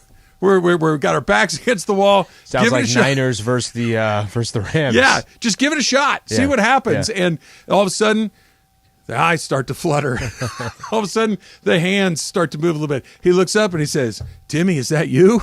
This is their shot. This is the perfect team at the perfect point, because you could lie to yourself and say, hey, they were on the road in Tampa. Hey, it's Tom Brady. Tampa stinks. Okay, they do. Mm-hmm. The Tampa stinks. And if you watched it, everybody knows that Tampa stinks. But, hey, that is Tom Brady. They were on the road. That's a tough game. All these things that there is no life after this. If this is it, we're taking the machines out of the wall. Mm-hmm. We're booking the funeral parlor, and we're calling all of the people to come and mourn. That's the weird part about this season for the Rams. What has become the most interesting is how do you deal with losing? How do you deal with doing something you've never really had to do with the Rams so far? And I'm talking about Sean McVay, some of these players as well, right? Just the success that a lot of these guys have had, whether they were traded here, drafted here, whatever the case is, that has kind of become the weird, fascinating story. I'm looking at the standings a couple days ago. This was on, I think, Sunday night. And it's like, what? The Seahawks, 6-3? Okay, the Niners won, not a big deal. That one, you thought they'd be in the mix. Cardinals all the way at the bottom. Rams right there, right in front of them. It's such a weird way. It's not just the division either. It's the whole they're at the bottom of the conference, and there's only 5 teams that are behind them. Did you say the Commanders are? The Commanders are ahead of them. Yeah, I mean there's a bunch of teams. The Giants. I saw the Giants come. The Seahawks, like you mentioned, the whole thing is kind of weird. And this is exactly what the doctor ordered. That Kyler Murray does not look like a very good player when he plays against the Rams. Aaron Donald seems to give him a hard time. Cliff Kingsbury. The same way that Kyle Shanahan turns McVay inside out when they play, McVay does that to Kingsbury. Mm-hmm. So, I mean, it better happen again on Sunday, because I don't know what you say after that one happens. Why does he have to say anything? 3-6. Ramsey will say it. Well, hey, don't even have Coach go up anymore. He was okay with it. Here's McVay talking about Jalen's response. Jalen's a great competitor. He would say the same thing on the defensive side of the ball if the roles were reversed. So he's always going to be honest. He wants to win. He's passionate about this. He is supportive of his teammates, but he wants them to want to do well and wants them to expect to do well and have that confidence that's exuded. And that's no different than when you hear him talk to his fellow teammates on the defensive side of the ball. I think he's right. I think that if the roles were, let's say that the Rams lost that game 52-50, right? And you're just saying one time you couldn't do it. You couldn't hold them 99 yards in 8 seconds. You couldn't do it just one time. I think Jalen would say something. Do we have examples of that, or has the defense just been good enough to where they haven't really dealt with it? I'm just curious. The defense has, since Sean McVay has gotten here, the defense has not been the problem. When they struggle, it's because the offense struggles. Now, the great eraser in all of this is Aaron Donald. If you have Aaron Donald, your defense is very rarely going to be bad. They might have a bad day or a bad game, but it's like having LeBron James on your team. Even when the Cleveland wasn't going to, we're never going to be bad. Yeah. Right. We've got LeBron James. He's going to cover up a whole bunch of things. I'm just waiting for Sunday if they lose to Arizona, where McVay's like, all right, guys, I'm going to hand it over here to Jalen. Jalen's going to take it from here. Jalen just rips everybody. The part of the Jalen response that was so interesting to me wasn't that he said it, because I have no problem with people being real. I have no problem with people being emotional and upset and angry. It's very human, right? And then I just went out there and gave you everything I got, and we lost, and quite frankly, it was your fault. I understand getting angry about that. The part that is a little bit different is when now I'm not expressing it, and it's just starting to go further and further apart. And now there's a real fracture in this, that we got our guys over there, you got your guys over there. We don't have to be together like it is in a championship season, but if you have a us versus them thing, that is within the locker room. Yeah, that is deeply destructive. I don't think they're there yet. Another 12 to 10 loss. I don't know. Might get him there. We might get him there. Factor Cap coming up next. It's Travis Lee, 710 ESPN.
1 p.m., and it's time for Factor Cap. Oh, that's cap.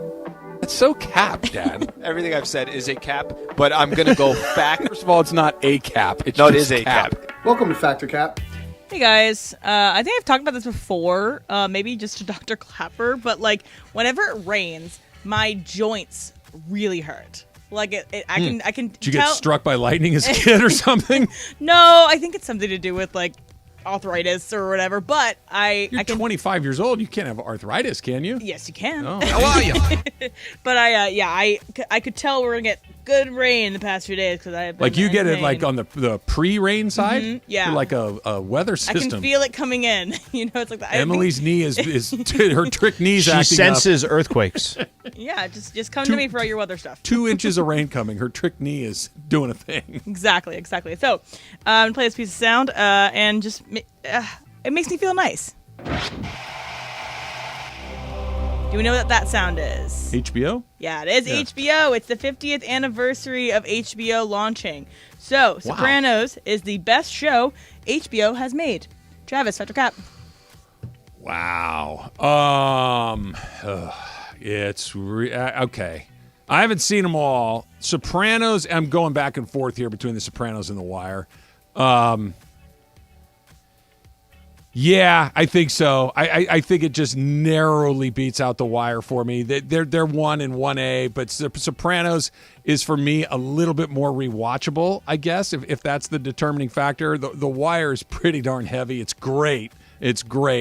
And The Sopranos has a really kind of remarkably consistent comedic element to it all. There's 1 or 2 laugh out loud funny lines in every episode of The Sopranos, so I'll give it the narrow edge. It's one of the all-time great shows. Eastbound and Down, you didn't pick that one? Eastbound and Ground for 2 seasons, terrific, and I'll leave it at that.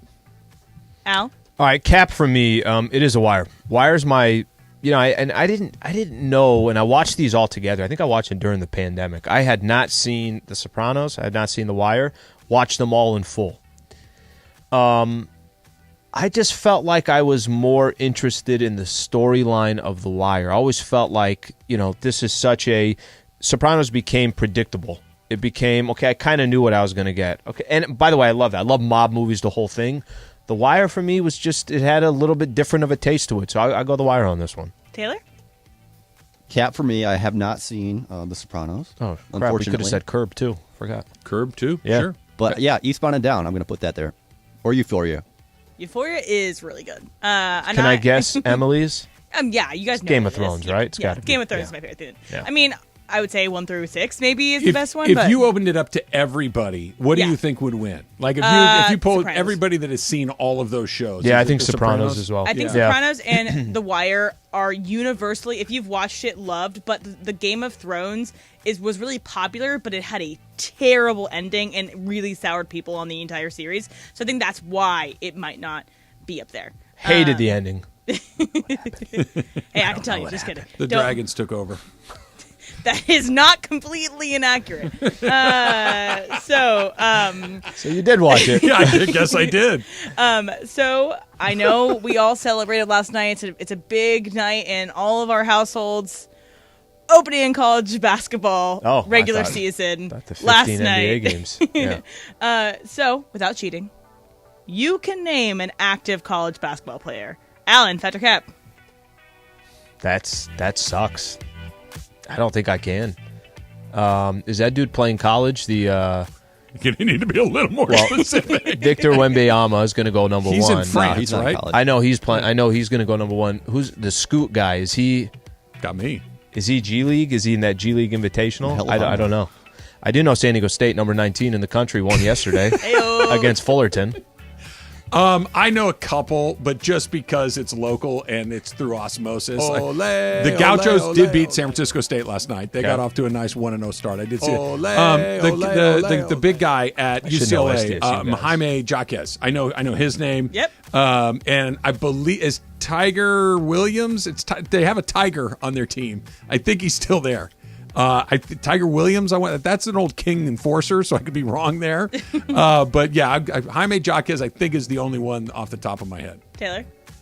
So I can't, but I do know that my Northern Iowa Panthers beat Wartburg College last night. Say that again. I'm sorry, what? My Northern Iowa Panthers, they beat Wartburg College. Wartburg? Wartburg. Is another Is that small one of the school. houses of Harry Potter? Wartburg?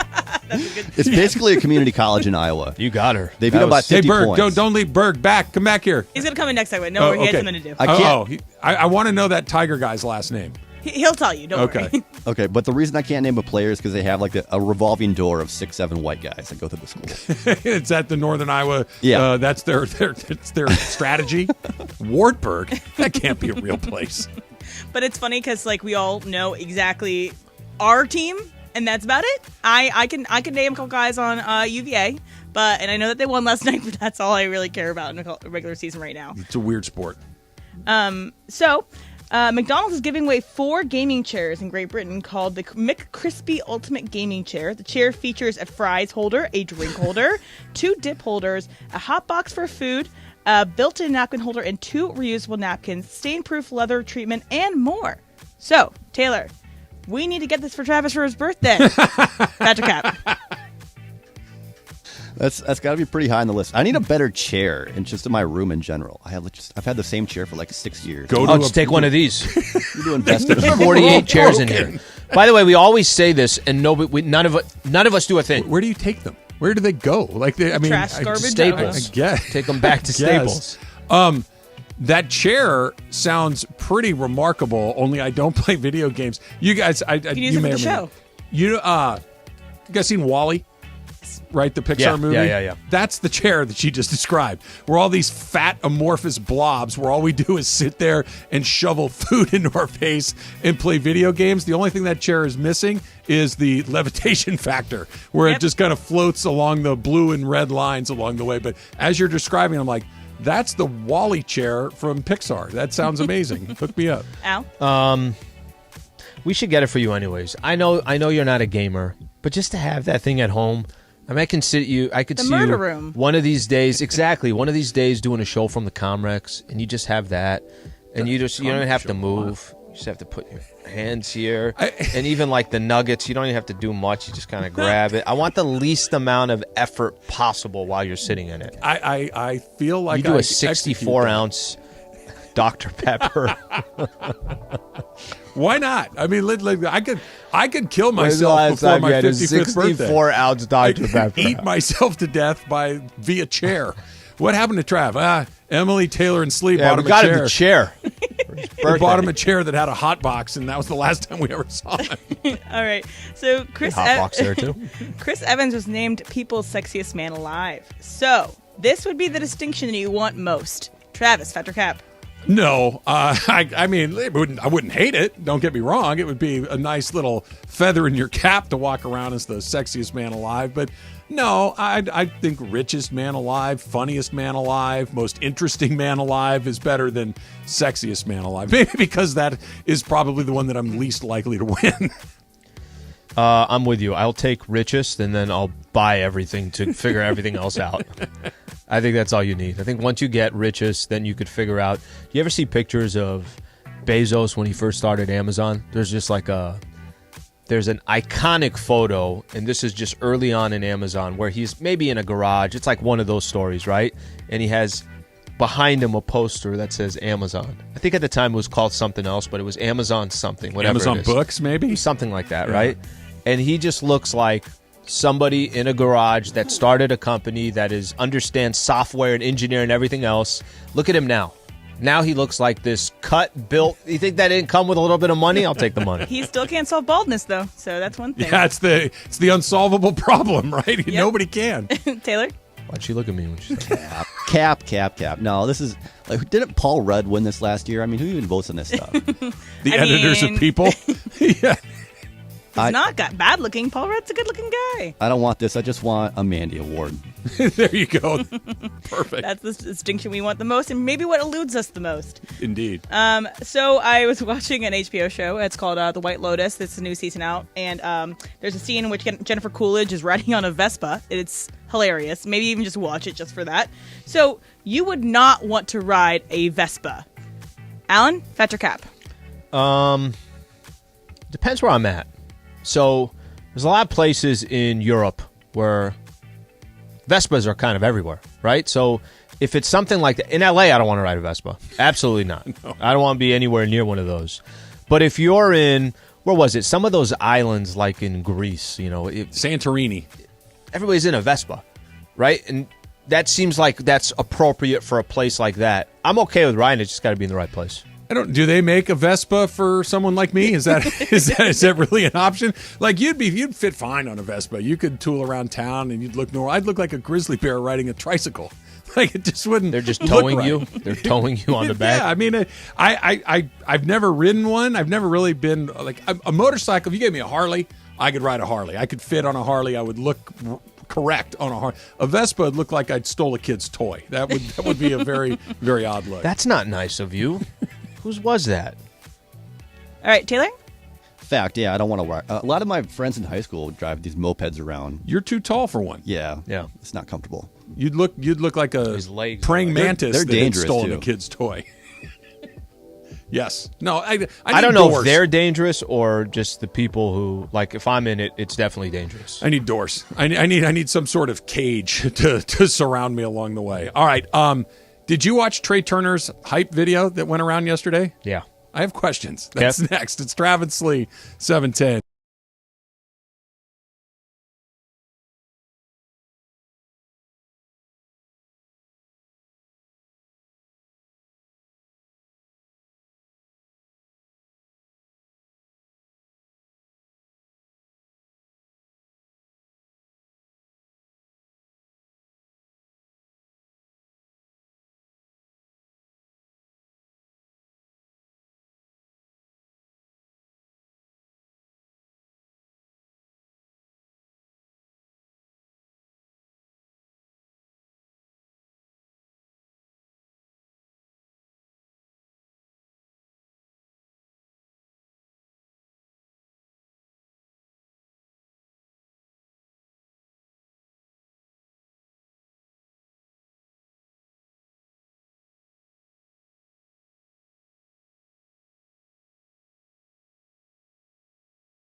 710 ESPN. I'm always intrigued when I see Greg Powell poke his head into the studio. He's always mad This time at it's us. you. This Why is is your he fault always this mad at What us? did I get wrong? Jaquez? Yeah, Jaime Jaquez. Jaime Jaquez. Yeah, what's his name? Jaime Jaquez. Oh. He's only been around for 4 years. He's a senior. He was in the Final Four a couple years ago. That's why I remember him. Well, yeah, but you don't remember him because his name's not Jaquez. No, I do remember. My pronunciation. Tiger Williams? Tiger What's Williams was the wrong old with you? king enforcer. Remember him? Right? He was the guy that would beat people up. I didn't think it was Tiger Williams. No, I it's knew- not Tiger and Williams. It's Tiger with a Y, I believe, too. It is I Tiger with a think Y. It's Tiger with a Y. Tyger, Yes, Tiger yes. with a Y, and he's got the dreads. He's got like the dreads, and he's a smaller guy. He's like 5'10". He's not a particularly big No, guy. he's a point guard. Yeah, He's a point guard. Yeah, and it's Tiger Campbell. Tiger Campbell, and Jaime Jaquez. Jaquez. I thought Jaime you, I thought Jaquez. you did great. I get 1.5 credit. I thought you did great. 1.5 credit. Yeah, I got no, Tiger. you get maybe a half a credit. No, I got Tiger. That's a You got half. Jaime. And you said, And I got did- Jaime, and You did say Jaime, I got right. the Kez part right. right, but you said Jaquez. Look, my pronunciation may have been off. I mean, but he's been around for 4 years. I knew the position, the school, and he's been around for a long time. I'm taking full credit for that. No, you would go back to the half points that you were giving yourself. I gave there. myself a half point for Tiger. I rounded up. You got 2 points. No, there's no 2 rounding points. up. Tiger Well, it's Williams, because it's Jaime Burke. Jaquez. Burke, here's the problem. I knew Tiger Williams was wrong. I knew Tiger was right. I was Here's guessing. the problem, Berg, is when you come in here, you're always angry at us. Well, because so you I guys feel do like I weird just got to things. help out Trav. No, I know, Thank but you, like, Alan. You're so mad at us. it's because a lot of times you just say Gosh. things that really upset me. We Well, work that hard. Jaquez. It's just We a- care. Yeah, I mean that's fine. Look, you should be thrilled that I even got that close. I'm actually kind of surprised you got that close. But still, again, 4 years. I know that's Actually, I think he's a redshirt. This senior. is why it was nice to actually be able to know 1.5 of these guys. Because he has been there for 4 years. He is very good. Very they good. did go to the Final Four. Yep. That this is why college basketball 1,000 years ago used to be really exciting and fun to watch. And last night, and even the beginning, this part of the season, no one's really paying super close attention other than you and my dad. My dad could break down. He could give you the 10 deep on all 12 Pac-12 teams. He's a savant. I can't go that far, but I do have it's called the Catalina Whiskey Mixer, and if we talk about Nice. just UCLA sports, Nice. So yeah, we have a group chat is just for UCLA. So we got SDSU going up against UCLA this year. Or is that not happening? no, that was last year, and SDSU So won. no. I don't think they're in. I haven't memorized the schedule. Do they play the Gauchos, Slee? Santa Barbara beat UCLA a few years ago. Yeah, they beat him at a couple. Poly Pavilion. They beat him a couple of times in like the last 10 how years. does that happen? Well, you don't mess with the Gaucho. Olay, Bergman. Damn. That's all I can tell you. They is got Olay. Stanford, Ohio State, potentially Arizona. So This is San Diego State. yeah. I like that the season has started. Like, oh, It started last night. Look Trav. at this. I know. I'm in the same exact boat. I have no No, idea. I knew they played Fullerton yesterday only because State's coming in number 19. So we'll keep track. But college basketball is not. Who the hell's talking college basketball in November? We're talking college basketball. in Guess November. who's at number Right now. 18, Sliwa? Yeah. The Virginia Cavaliers. Are they? Okay. Yeah. Aren't they the Headed Who's? for a Aren't they Final call them a Four Who or match something like Yeah, that? I know, but this is in California radio, so I'm going to call them the Cavaliers. Okay. Yeah. Yeah, the Who's Who's, like- right? I thought the Wahoos Who's were the or- people at the bottom of the Grinch. That is Like, true. right, That is like- also us. And Whoville. Yeah, Stacy Luhu or whatever her name I can was. tell you, I cannot tell you how many times Instagram captions at UVA were like, all the Who's down in Whoville liked Christmas a lot and like UVA Christmas pics. It's a whole thing. Yeah, I'm sure. Why are they the Who's? Wahoo's is the like Wahoo! is the Good fish tacos. is not the Sounds like it's Mario. an unofficial mascot for Super Mario Virginia Brothers. because it's a fish that can drink twice its weight in water. So it's a drinking kind of tip of the hat towards your Yes. burgeoning alcoholism. Looks like And it's Respect and to it's, that. and it's a part of like a chant or whatever, like Wahoo. Anyway. Virginia's playing Northern Iowa on the 14th. All right. Go Panthers v Cavs. They're both For out that day. Houyahs. I think out you that guys day. should go to that game together. Is it where is Northern Iowa? What city is it in? Cedar Falls. Cedar Falls or Charlottesville? Let's do a remote. They should meet halfway. Where's that? Like in Tennessee? Somewhere? I don't know where any of those places are. Well, you know where Iowa is. I mean, yes, speaking. generally it's in speaking. the middle. Yeah, Just so- kinda exactly. Bang. Yeah, right in the middle of the country. That's all I Yeah. know. But isn't this like talking about college basketball? I know that we don't typically talk about it regularly, but now that you are able to see guys being seniors and juniors and sticking around a little bit longer, don't you want to get involved with it a little bit more because you know who these guys are? A little bit, but your team, not your Greg Bergman team, but your team has UCLA to be Bruins. involved in it, right? Like if the Gauchos are a middle of the pack Big West team, then if they win the Big West, then maybe they go to the tournament, maybe. But aren't you it's an just SC so- fan? No, Like, no. But SC's pretty good usually. It's the same thing. It's the same thing with San Diego State. You got to be ranked. You have to be interesting. You got to San have Diego a State's chance usually at making pretty good. They are good. No, their basketball program's good. They just can't win a tournament game if their life depended on it. And really they play can't. defense. They play fantastic defense. Have nobody who can score the ball. Other than that, they're fine. But I'm with you. Just you got to have. They got to be ranked. They got to be good. They got to be competitive kind of regularly. Yeah. And San Diego State has maybe not in the tournament, but at least they're winning their league. At least they're going to the tournament. Like when Santa Barbara goes to the tournament, they're the 15 seed, and it's just like they're cannon fodder for whoever they're playing. And it's got to be specific too. When UCLA, if Oregon's ranked and UCLA is going to Oregon to go play, that's fun. That's a fun. Is it though? If you don't know a single one of the players, You don't know anybody on Oregon. That's for sure. But let me ask you this. He's mad at me. Steve Mason walking by. Does he get mad when you get in here? Yeah, when I'm in here, or if I'm just not talking to him. I didn't even. He wasn't here yet when I walked in here. You're fine. It's What fine. did you guys? I have a meeting at 12, so I'm not going to be able to talk to him for another half What hour did you after. guys prep for that we can use that you think is really good? I have some stuff that I can show you, but no. Speaking of, he's fine. Did you guys all watch the Trey Turner hype video that his agency put out? I think he's going to be a Dodger again. It's really good. Yeah. It's fun Is to that watch. common, by the way? I've never seen one. I've never seen Now, that, it may be Happened in common. college. I've It's a never CAA seen thing, one. Yeah, and it was really well done. It's narrated by John Hamm. It's really, really well done. Very L.A. So when you guys Show watched was air it, in game 2. I asked Emily the same thing. When you watched it, what was the first thing that came to your mind after it was done? He's coming back. Okay, why?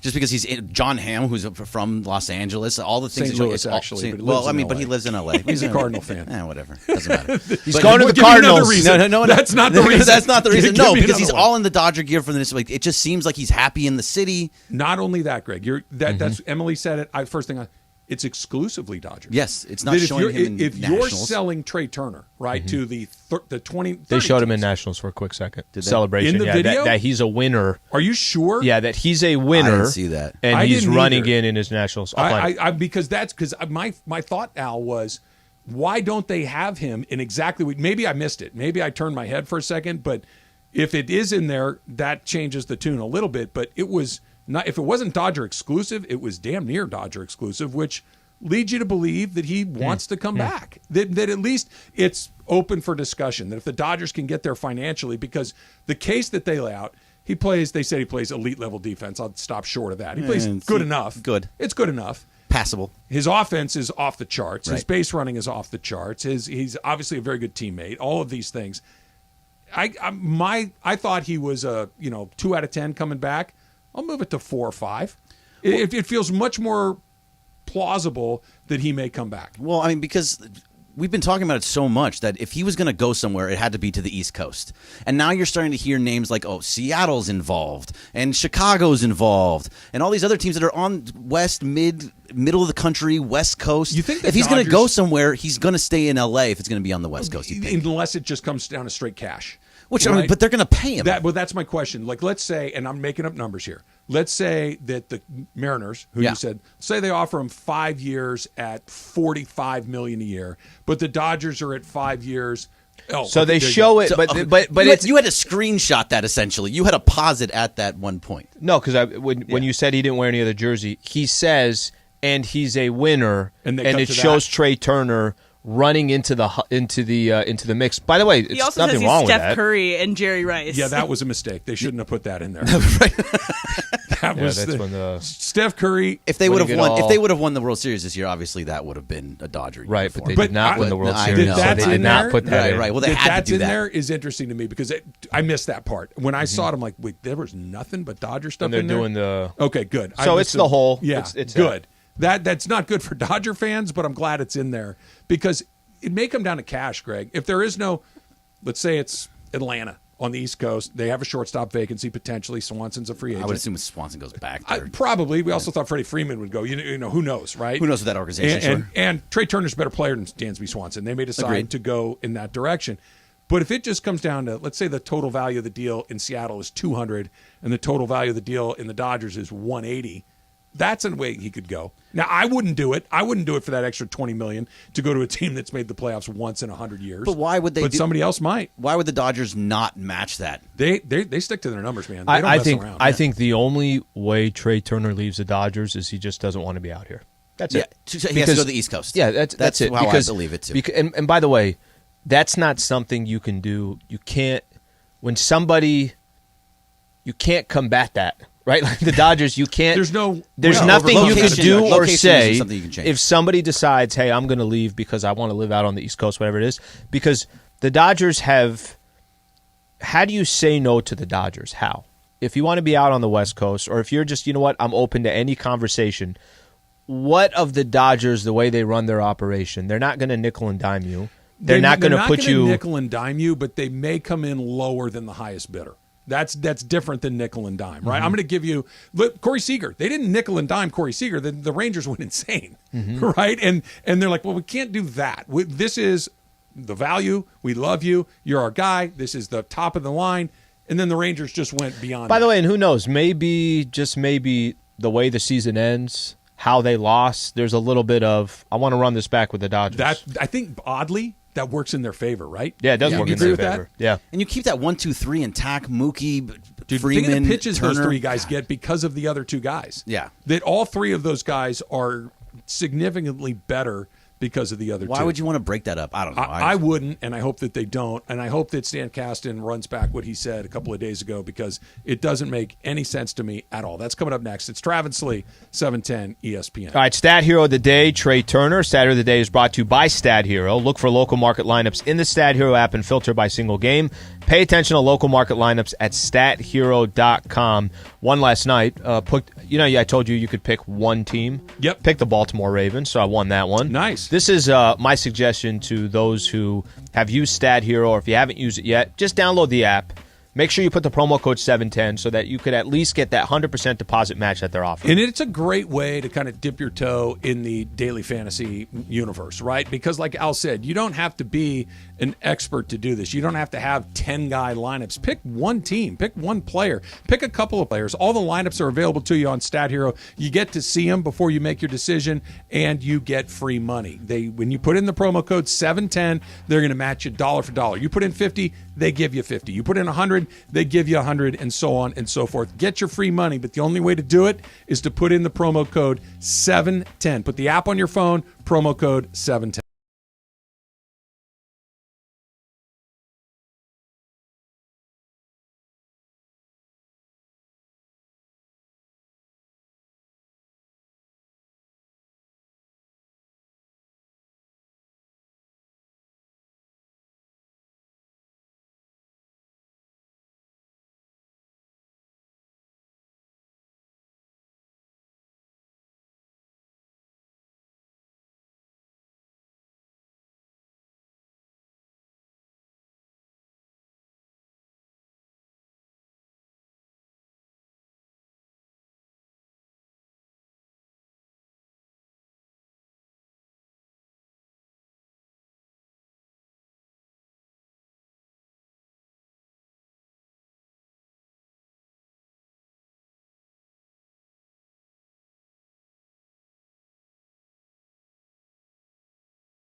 And here we go. Travis Rogers, Alan Sliwa. Travis and Sliwa is on for your Tuesday. We're here each weekday, 10 a.m. to 1 p.m. We begin 9 hours of LA sports talk all day long. It is Election Day in America. Happy Election Day. Be sure to get out there and vote, yo. Even though it's rainy and wet, be careful on the roads. Let's cast our ballot today. And thank you, as always, for casting your ballot for LA's mega sports station, 710 ESPN. Yeah, we have a lot of fun here. We talk sports, but we have fun, and we appreciate all your support. Meanwhile, Lakers drop another one last night, but without LeBron on the court, didn't look half bad. We'll get Sliwa's thoughts and reaction, and maybe Trav will tell us what cuisine he is going to get into tonight for election night coverage. I think I've got a big night of carbs ahead of me, just to be honest. Let's get to it. Election Day edition of Travis and Sliwa, your Tuesday right now. Carbs are pretty American. That's not a bad way to look at it. Maybe you just start hammering chips and potatoes and French fries and sodas and however you can get your carbs in. That's a good way to celebrate a ramen's noodles. I told you, that's carbs. That's a little. It doesn't feel particularly American. Chinese food. Orange chicken and Mongolian beef. That's what Never felt so American. Why not? I mean, that sounds good. Okay, Look, we didn't do it. Carbs. What about a little chow mein, a little fried rice? These are not bad options. Come on. And if you want to go healthy, beef and broccoli. Hey, is there it's just submerged in salt and soy sauce. Is there any way that you could take this thing that's just incredibly nothing but carbs, but also make it super salty? How about we do a little fried rice and chow mein? Perfect. It is the ultimate carb and salt delivery vehicle. It is amazing. I'm very disappointed in us because we've gone 2 hours in the show, 2 hours and 4 minutes, just to point that out. Almost 5, yeah. And we have yet to talk about who we're voting for. Who you voted for mayor.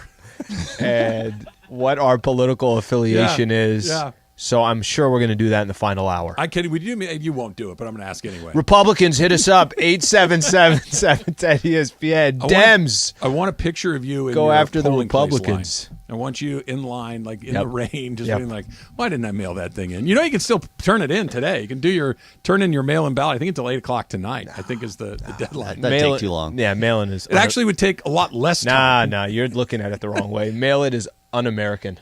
Is it? I know. Well, never mind. I'll keep that one to myself. Yeah. I'll sleep. Did you see my face? Dems, hit us on Twitter. Hold on. Did you see when you said that? I went, whoo! And I literally had to, someone physically yanked me back from the microphone because I had it. The brain was moving faster than the mouth. I had to. Your source for political talk, I'm 710 ESPN.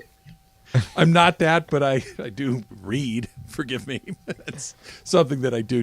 I want to just. The ticket was in Altadena. Unbelievable. 2.1 billion. 2.04. 2.04. That's right. Remember, the 0.04 is 40 million. 40 million. 2.04. Not the proverbial. I'd buy airplanes and I'd buy how. Tomorrow you wake up with more money than you could ever possibly spend.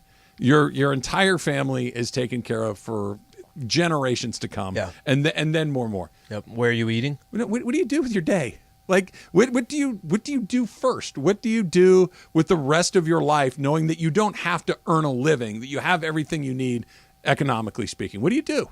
How do you spend your time? I'm already stressed out. You got to call Craig and Amanda first. No, we've done this. Maybe you haven't quit your job, but you. All of the things that you need to do are done. Mm-hmm. You don't need to make another dollar. You can do whatever you want. I'm going to LAX, and I'm flying somewhere. I'm not sure where I'm going, but I'm going to go to that international, the Tom Bradley Always section. Very relaxing. So easy to get in. Very relaxing. So easy to get in there. Easy. That's what I love about it. Yeah, sure. No one's in a rush. And I'm parking my car in valet, and I'm giving them the keys. I'm saying, I'm not coming back for this. I don't know where I'm going. I may never come back. I don't know where I'm going. You may find somebody. And so then I'll you just travel. figure it out. Your first thing would be just to travel Just and get the hell out of here figure and it out. travel. Yeah. Okay. All right, Emily, you got any? You're staying. I think I would probably go maybe to where I drive down the PCH, find a house that's for sale that looks really nice, and buy something around the water. Yeah. Go to La Jolla. Go that way. Don't go. Whatever way I want to go. Don't go up way. Don't it's my go. road. I know it is. Problem is, it's just a lot more traffic there than La Jolla. Montecito. You go a little further north if you want. There are some places you don't even have to stay in California. You can go wherever you want. Go up to Vancouver. Go anywhere. I'm going to Albuquerque. Why not? You could live out your Breaking Bad fantasy. You could go to all the local spots along the way. I basically just did that because I knew this would happen. I knew you wouldn't ask me. So I said I think you're going to stay in Orange County. yeah, but you didn't ask me. You just kind We of got our answers in. We're good. Your answers. Yeah, we're in. good. I understand. Stan Kasten, in an article with Bill Plaschke, was talking about the season, was talking about the fact that they won 111 games and that they lost in the World Series. And this quote has left me feeling a certain way for several days. When did this come out? On Friday or Saturday? Something like that. It's been out there over for the a couple weekend. of days. Yeah. We've succeeded in too many ways on too many fronts for me to think of any of this as a kind of failure. Just in the last 8 years, 5 LCSs, 3 World Series. I don't think those are bad numbers. We won 1 World Series. We lost another one in Game 7. I don't think those are symbols of a fatally flawed program. I just don't agree with that. I can't disagree with the opening line. We've succeeded in too many ways on too many fronts for me to think of this as any kind of failure. That is a failure. By definition, when you are the best team in the league multiple times, which they've been, and you haven't won the World Series in the traditional sense, I'm not discounting a 60-game season, but it's different. We can all stipulate that it's wildly different. And this insistence on, hey, it's not a failure. Yes, it is. I need somebody that is in charge of this, whether it's Stan Kasten, whether it's Andrew Friedman, whether it's Dave Roberts. I know that they're hurting. I know that they're disappointed. But this insistence on, hey, do you know how hard it is to do what we've done? I'm not here for that today. I'm not. And that they keep bringing it up deeply bothers me. So I think if you look at the big picture, there's a way to do this where I think you appease everybody. I think there's a way to say, this is what we've accomplished over 8 years. I think there's a way to say, winning 111 games is really difficult. I think there's a way to say, winning 106 games is very difficult. I think there's a way to say, that 2017 World Series, we'll just never know how things would have played out if everything that came out eventually, on the up and up. Yeah. I think there's a way to say all that and still say, at the end of it, the Los Angeles Dodgers, they view winning one way. Did you win a World Series or did you not? And because we only have one World Series, with all the success that we've had over 8 years, with all the success that we've had since the group took over, right? The new group took over, ownership group. All the success that they've had, you can say all that and say, we feel like we should have cashed in more than one World Series. That's all you have to say at the end. We feel like we are a really, really well-run organization, and we feel like we do a lot of the right things. We feel like we should have more than one. So I don't understand the dancing around it. It's the truth. Everybody knows that. You go ask anybody. Go ask any baseball person out there. I'm watching a lot of the coverage around the Astros, watching a lot of just baseball highlights, playoffs, just through the playoffs. There's a team missing in the whole mix. It's the Dodgers. How are the Dodgers not in that mix? How are they not in that mix? The Astros, you take them and you say they won 106 games. They won their first round of the playoffs. Wasn't perfect. They won their first round. They didn't lose a game. They swept the New York Yankees, and they got to the World Series, lost 2, and they ended up winning the whole thing. The Astros, it wasn't a perfect run, but they kind of just did what they needed to do, put themselves in the right spot. They eventually win the World Series. You go look at the highlights of the 2022 postseason. There's nothing of the Dodgers. They weren't there. in it long enough. That's what I'm saying. They literally weren't in it long enough. There's nothing of the Dodgers represented for a there. weekend. Literally. That color that is so Dodger was not seen in any of the highlights. And I like what you said, that just tell the truth, man. We can handle it. Just tell the truth. It's okay. We're okay. We're not okay, but it's okay to say what we all 100%. saw happen. This is a failure on all of our behalf. To try to spin that a different way, it makes me mad because, look, it's disingenuous. I'm a Dodger fan. I'm going to always be a Dodger fan. I'm always going to root for him. I'm always going to pull for him. But it does make me go, guys, come on, man. Don't treat me like I'm an idiot. Don't tell me, well, we sell 4 million tickets a year. That's, by the way. You sell 4 million tickets every year. You lead the league in attendance every year. What's the argument there? Because Dodger fans are happy with what we have. Thinks the fans are happy with the Dodgers because they keep showing up to games. They're going to show up because there's 18 million people in LA County. it's a They're going nice to show up night. because it's one of the best brands in Yeah. sports. They're going to show up because there are all-stars that are there. Yes. They're going to show up for all those reasons. They showed up when they didn't get a game after game 2. They didn't. They've shown up even when everything that you just said wasn't true. Yeah. Even when they didn't have a roster full of all-stars. Even when they weren't winning 100 games. Even when they weren't in the postseason. Dodger fans go to games. They always have. The only time in my entire life that they haven't drawn is when Frank McCourt tried to kill the team. That's the only point. And it took Frank McCourt trying to kill the team to get people to stop going. That's the only thing that turned people away. People aren't saying, I love the result of this, therefore I'm going to buy more tickets. They buy tickets because Dodger Stadium's fun. It's beautiful. It's a nice way to spend a summer night with your friends, with your family, have a few beers, watch great baseball. But Dodger fans are incredibly dissatisfied. But to say that, hey, everything's okay because they're coming, that's not a I'm good. going to give him the benefit of the doubt that that's not what he meant, but it shouldn't have been in the mix anyway. Yeah. I don't think for a second that he's pleased with how everything's fine. And No, I think none of them are. And I think it's okay to say it. Yes, that part. Say it. Everyone Say, from the front this office, is Dave not Roberts, acceptable. Andrew Freeman. I mean, this was before they were even eliminated. There was part of this conversation. Started you well really, before. really have to just appreciate what they've done. 111 and all this. Nobody's trying to knock any of that. What they're trying to say is you create expectations. Once you create those expectations, you want to cash them in. They just haven't cashed them in. The one person who has offered a post-mortem on this season that made me go, right on, was Justin Turner.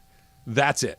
Every other post-mortem I've heard from a manager or an executive is like, dude, do not hedge. Do not qualify me. Justin Turner's, season ending, this is what happened, where he posted on Instagram, as long, is really well written, was, dude, I can feel it. I can feel what you're going through. I'm with you. You feel it the way that I feel it. I feel it the way that you feel it. Fist bump. I love you. One of those, we're in the same boat together. None of this, well, you can't really call it a feeling. Yeah, it was. So why can't we say it? Maybe Jalen Ramsey should comment on it. We're going to get a lot better, get more of the truth right there. Defense should not have had to go back on the field. Gotta have some dogs who gonna go get it. Be like, that's the part. We're gonna need some they dogs. They were up 3-0. They're gonna go to get the Padres. He's talking about the 5-run inning. Yeah, he's talking about Alex Bezia. We need dogs. We don't need Alex Bezia. Alex Bezia was great. He got put in a tough spot, but they do need some dogs. They do need to go get it, and saying it wasn't a problem is a problem. All right, really cool program that we're doing here at 710. So ESPNLA and Subaru have teamed up to recognize and award a student scholar athlete $2,500 in cash. $2,500 in cash. For all you high school coaches and parents, nominate your child or student who have excelled in the classroom and on the field. He or she needs to be a high school senior who has a 3.2 GPA or higher and playing a sport. This is how you do it. Go to ESPNLA.com. That's ESPNLA.com to make your nomination today. Love, it's what makes Subaru. Fantastic promotion. 3.2 or higher, and you can go win yourself Come on. 25 those nominations in. That's awesome. Yeah. I'm looking forward to seeing who gets that. Lakers were supposed to be a defensive-oriented team. 139 points makes me feel like maybe the message isn't going in. That's next. It's Travis Lee, 710 ESPN.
in the line. It's raining. You forgot your umbrella. You're holding your ballot up over your head, the little general election, little pamphlet that they give you.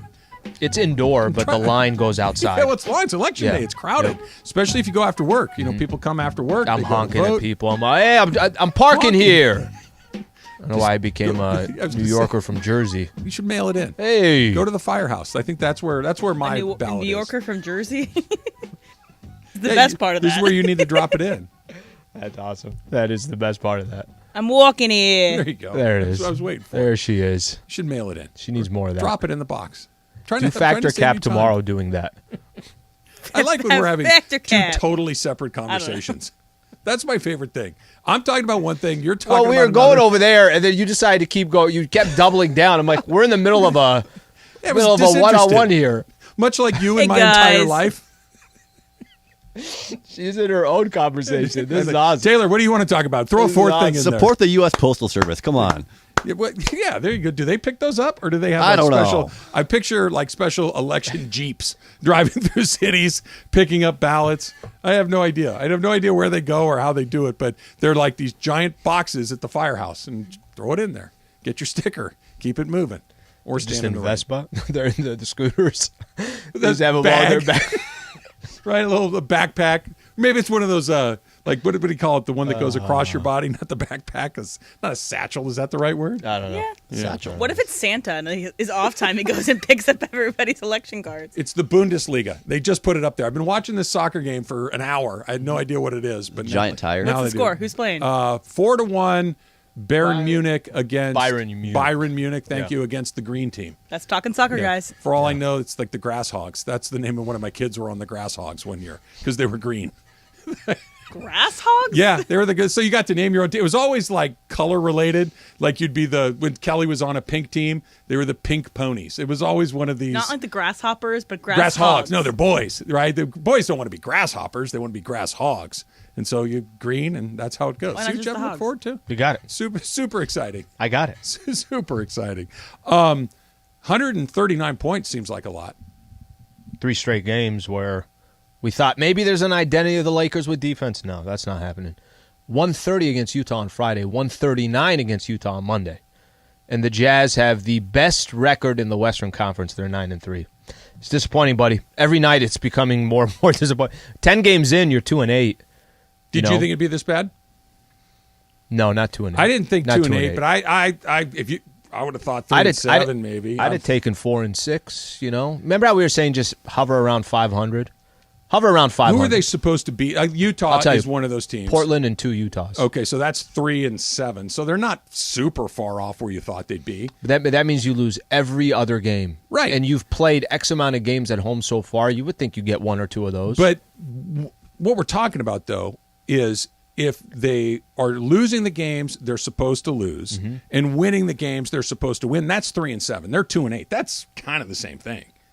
It's close enough, right? Because to your point, well, that assumes they'd lose all the others. It also assumes they'd win all the ones they're supposed to, which they haven't. So they're kind of where they're supposed to be. I think the Pelicans one is the one that probably throws that whole thing off. How so? Just how they won that game. So you're thinking they should be 1-9? Yeah, I don't think that's a stretch at all. It's not. But the point that I'm getting at is 2-8 does not. I can't believe we're here. This is kind of where I thought it would be. It maybe is incrementally worse, but 3-7. I said to you at the beginning. I said 3-12 is looking at those first 15 games. If you're just going on, they probably will or they probably won't. 3-12 was a real possibility. I think they'll be a little bit better than that because they've already banked a couple. You've got Sacramento coming up. You've got I think 3 against the Spurs, the Pistons coming up. Pacers, Blazers. That they're bad and that they've accumulated a lot of losses is not a huge surprise to me. But the way that they're losing is the fact that they're giving up, like you said, 130 plus a couple of times in the last week. That's a big surprise. I think the issue is more than anything else. I don't know. Through 10 games, you feel like maybe I have a little bit of an idea of what their identity is. I don't have an idea what their identity is. Play some. There was Darvin Ham was asked yesterday, just kind of talking about the loss. He was actually answering something. We'll play both of these. Anthony Davis sounded very. We'll play Darvin Ham first. Anthony Davis sounded very down, obviously after the loss. Darvin Ham is talking a little bit about the position that they're in. But it's not going to always be like this. We're going to turn the corner. I didn't come here to lose. They didn't bring me here to lose. But there is a process involved where we have to go through tough times. So he continues there. Continues just kind of the theme of taste this right now, remember it right now, and down the road when things start turning around, we could look back at this and say, hey, this was a critical moment. It was an important moment. I'm a fan of Darvin Ham. I really am. I don't know how much things are going to change. I don't. I will say the next 10 games. That's what he was brought here to do? The next 10 games on the schedule, are going to be easier than the first 10 games. Bron through the first 10 games looks a certain way. AD through the first 10 games looks a certain way. A lot of the times that the Lakers had a bad record these last couple years, it's because AD's not there, or Bron is missing games, or they're both missing games. What if they're playing in these games and they still have a 2-8 record? That's the part that I think is concerning. Is I don't really know what the identity of the team is, number one, and number two, Bron and Anthony Davis are they've played in 9 of the 10 games. AD missed 1, Bron missed 1, and they're still 2-8. What is all of a sudden going to change over the next 10, 15, 20 games? I don't have that answer. Darvin better. I mean, that's why he's here, right? I like him too. I think he's a nice guy. I think he's an interesting guy. I like his path to this. But you just said that you thought they were going to be bad anyway. Yeah, so. But not like this. Like, I'm not saying that they got to go and turn around and win 8 of their next 10. That's not my point. Giving up on every time we've talked to him. Yep. We're going to play defense. We're going to communicate. We're going to do what's in the best interest of the team. Okay, which is why Russ is coming off the bench. That whole thing. Yep. All of this. They're giving up 130 points a night. Not winning a game. That's not what we were sold. Mm-hmm. And I'm not saying you got to take a bunch of mid-level talent guys and turn them into a championship team. Nobody can do that. Mm-hmm. But I was told they're going to play defense. I was told that they're going to compete. They're not. That's not what's happening. So I think it's fair to look at him and say, why not? This was – I understand. They were losing games 110 to 103. Okay, you just don't have the horsepower. You don't have the guys. It's not happening. Giving up 139 it's starting to look a lot points, like last year. Very, very quickly. But for different reasons, because you just said yourself, the guys, Anthony Davis in particular, has been available. He's played 9 of the 10 games. Is that right? He missed just that Minnesota right. game. So he's played 9 of the 10 games and played reasonably well. Not great. LeBron is played. He's playing okay. Okay. So this should AD's be better. Okay. It should be better. We were told that the effort would be different. We were told that the defense would be different. And you're right. It does look a lot like last season, but okay, we changed the coach. That's not really changing anything. We've changed the supporting cast. That really hasn't changed anything. What's left? Listen to AD's comments. Listen to how he sounds. Obviously, it sucks. We don't want to be 2-8 at all. We got guys out. Pat and Lonnie didn't play. Bron, DS has yet to play.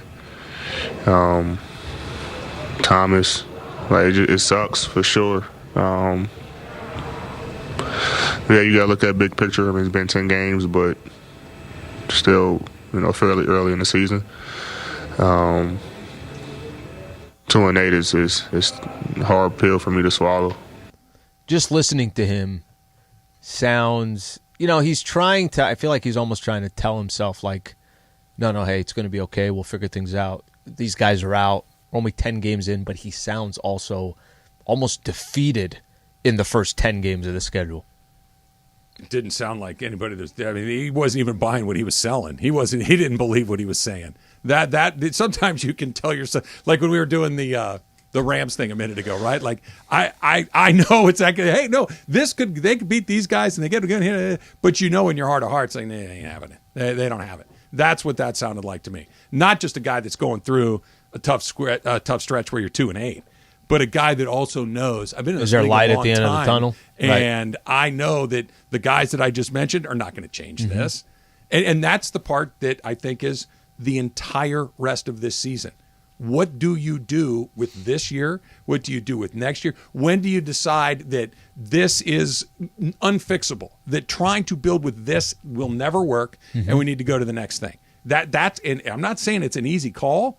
It's a hard call. Well, that's what they're paid. What they're paid to do is to make those decisions. Right, but this idea of trying to fix it on the fly, we've been trying to do that for a while, and you just said it yourself.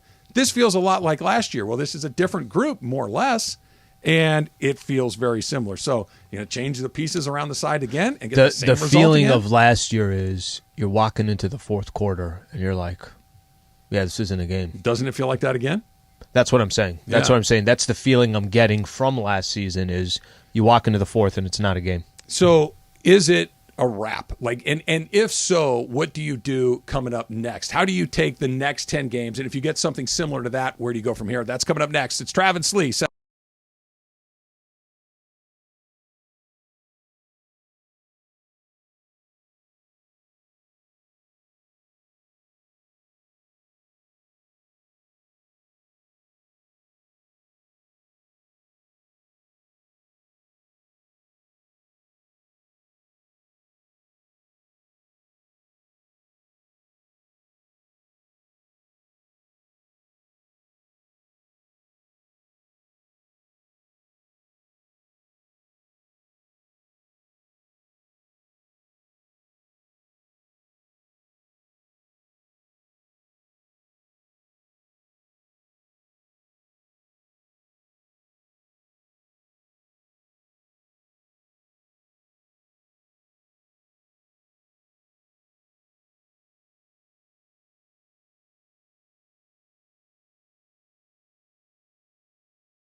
This is Travis and Sliwa on 710 ESPN.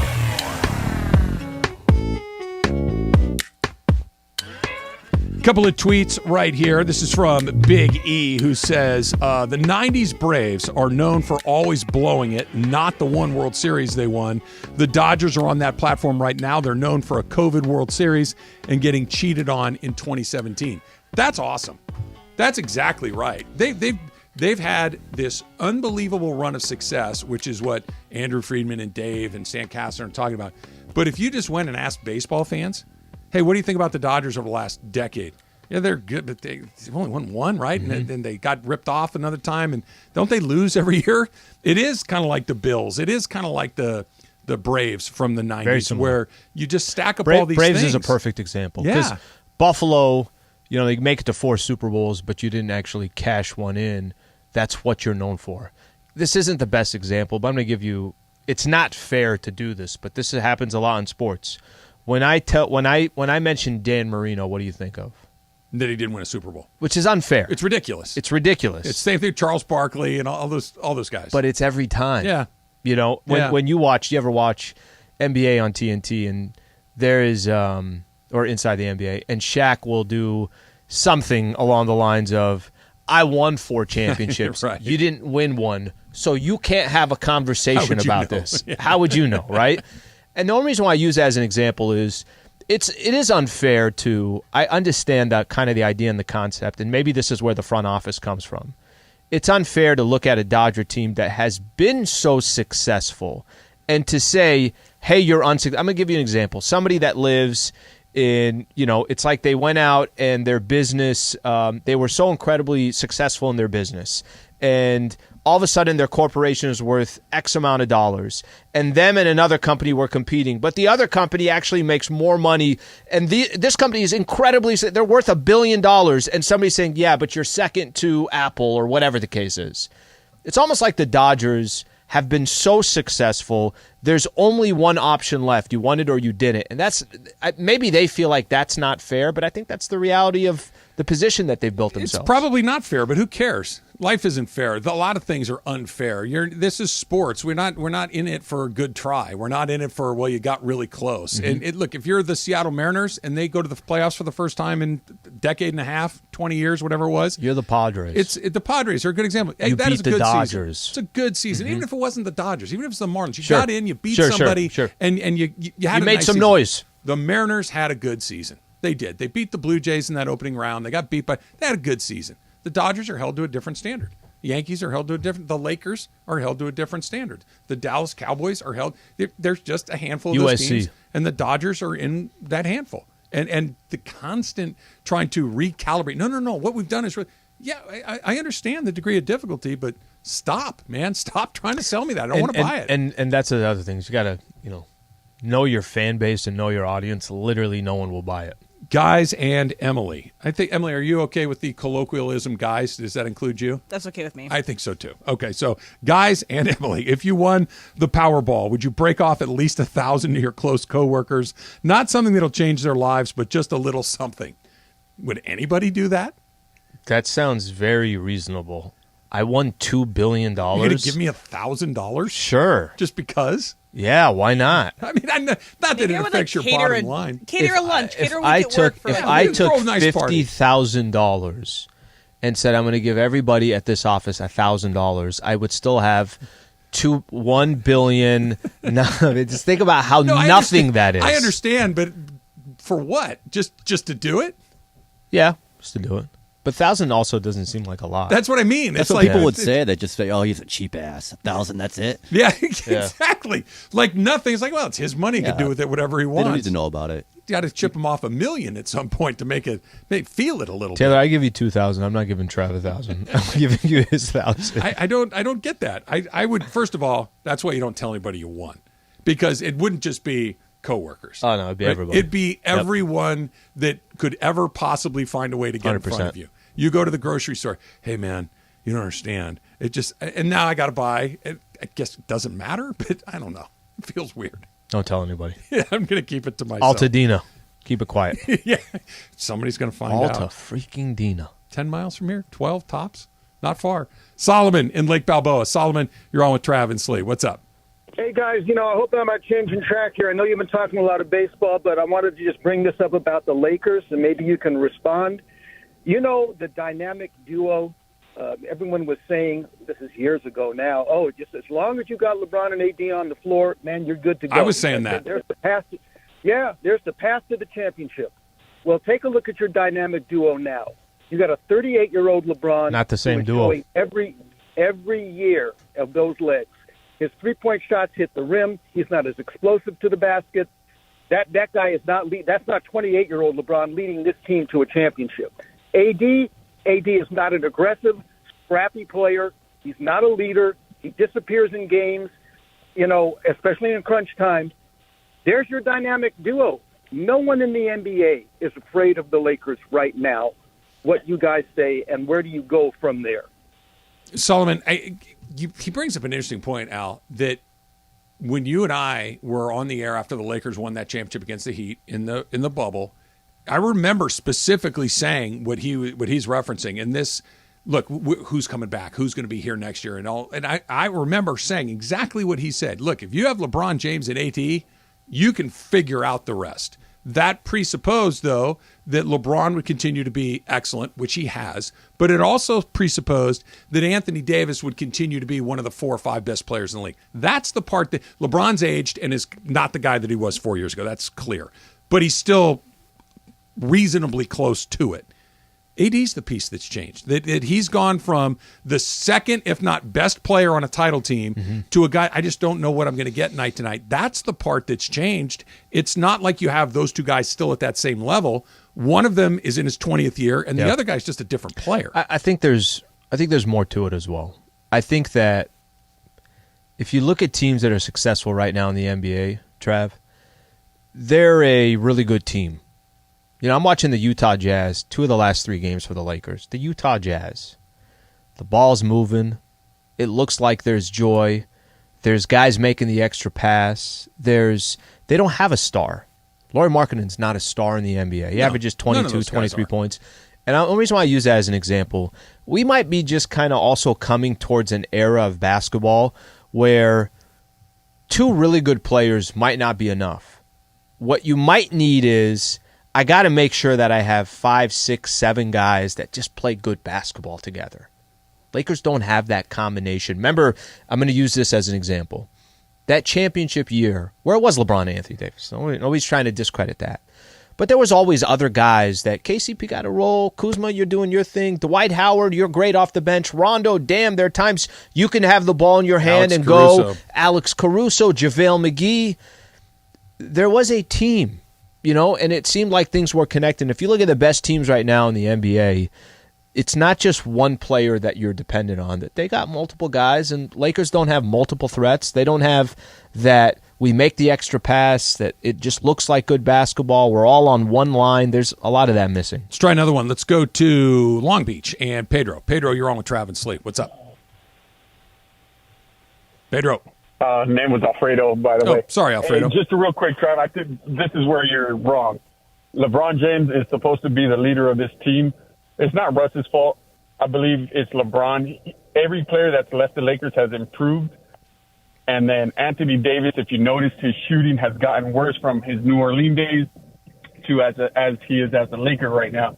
He still tries to play like a guard. I know he grew 6-7 inches from high school to now. But if he doesn't change his ways, he's going to be the fragile glass that he is. The Lakers are in trouble. They need if those 2 important picks are so important to the Lakers, they might as well get rid of those 2 picks or keep those 2 picks and build and trade LeBron and AD to build for the future. If those 2 picks are that important, not to improve the team now. Okay. Alfredo, are you still there? Yeah. Yeah. Tell me why it's LeBron's fault again. I didn't track that part. Same leadership, the guys. I'm giving Kuzma, Caldwell Pope, some of these other guys that were on that championship team. All those guys have improved in their new destination. LeBron is one of the greatest players of all time. How is it that the greatest player of all time can't improve these guys while they were on that team? It took a lucky shot from Anthony Davis to win that championship. And that motivation for that championship was all about Kobe, and they had something to prove that year for Kobe. They don't have that fire in them no more, and that includes Russ. Russ is a lot to blame for this, but he's not the ultimate blame. It's AD and LeBron, and if you can't get rid of them, that team's in trouble. It's not just Pelinka. Thanks for the call, Alfredo.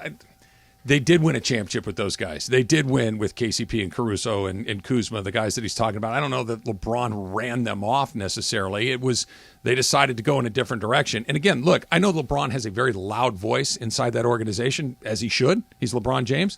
He doesn't make these decisions. He gets consulted on them, but they ultimately are going to make decisions that they think are the best decisions for the team.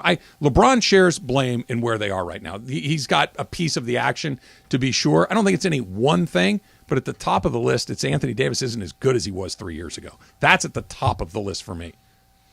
Listen, it's a big part of it. I don't think anybody's wrong. I think when we're all trying to figure out a reason why the Lakers are 2-8, I think there's a piece of what everybody's saying that probably has something to do with it, right? Like, it's not one thing. I don't think tomorrow, at first it was, well, it's all Russ. Well, okay, Russ's numbers got better, so they're still losing. Is it still all Russ? Okay, and then it's, Anthony Davis in the fourth quarter. He's not taking over game. Okay, then he drops 29. They're still losing games. So whatever it's not one thing. Let's put it that way. There's a number of things. The Dump coming up next. It's Travis Lee, 710 ESPN.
Yes, it's time for the dump. Congratulations to Dave Roberts, Slee, who was named a finalist for National League Manager of the Year, along with Buck Showalter from the Mets, Brian Snitker from the Atlanta Braves. So those three men are finalists for National League Manager of the Year. I'm sure that makes you feel so good. That makes you feel so good about that. I think these things are voted on before the playoffs start. The finalists are selected before the playoffs start, but it's just one of those reminders that that was supposed to go such a different way. It was supposed to be so different. And I think, I don't know, when you look at managers, I mean, what are you supposed to say about Dave Roberts? The guy won 111 games. But I think I try to look more towards the team that's kind of came out of nowhere, right? The surprise squad. That's why I look at a manager. Okay, this probably isn't the best example, but I'll use it as an example. Bob Melvin really did impact the Padres this year. He did. They went from a team last year, remember in August, where they're in the playoff hunt. By the time the season ended, they were 4 games below 500, which is insane. They get a new manager, and now all of a sudden it feels like, no, his impact was the difference of them making the postseason. I know they went out and got Juan Soto and everything else. When I see something, Mariners manager, when I see somebody that you weren't expected to be where you were, and you ended up there, I look more at that as a manager of the year.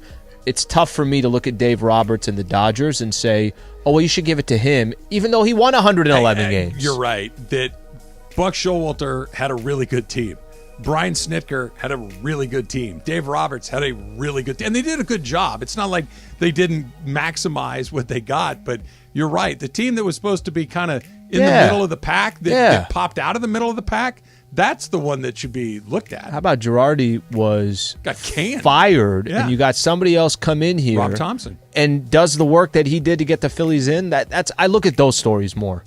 Perry Manassian, the general manager of the Los Angeles Angels, says that Shohei Ohtani will not be traded this offseason. What was the first thing that came to your mind when you saw that?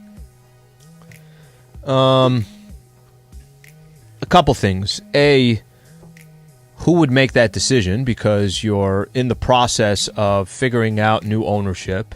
Right. B, how does Ohtani feel about that? C, damn, I wish the Angels were good. The first one is where my head went. First of all, who says you're going to be around to make this decision? Yeah. There's a new group coming in.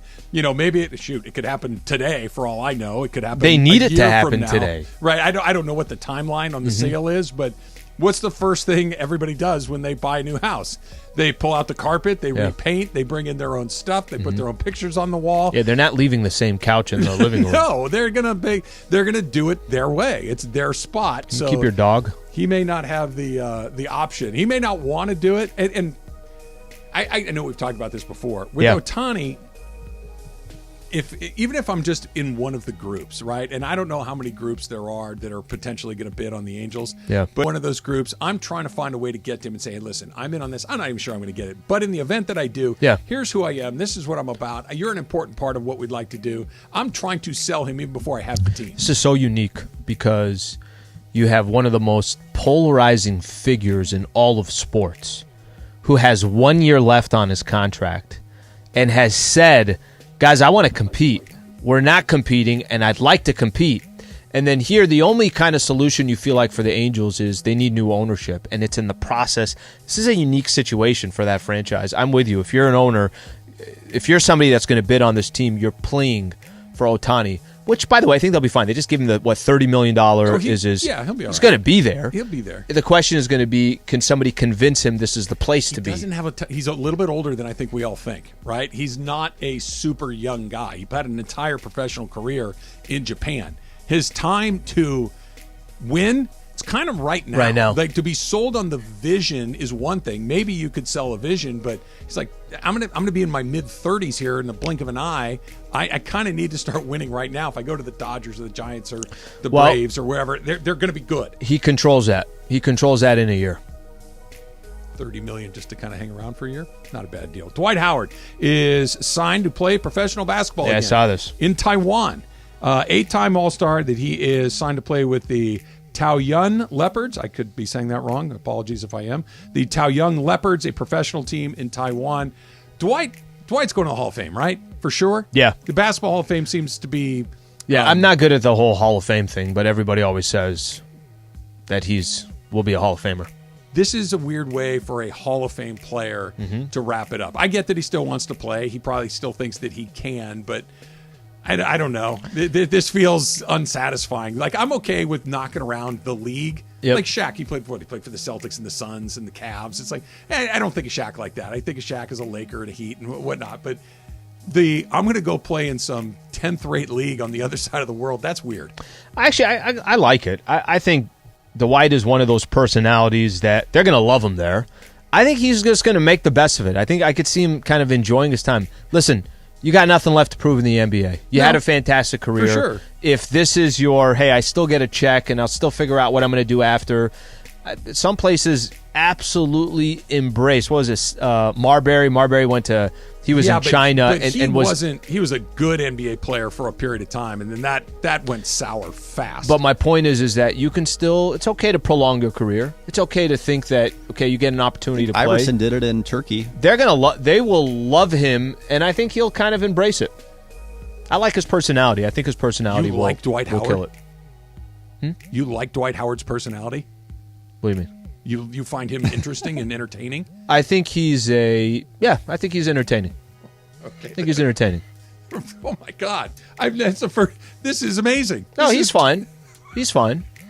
I don't go out of my way for him. I'm literally flabbergasted to hear that somebody finds Dwight Howard entertaining. I've never heard of such a thing. That's he's fine.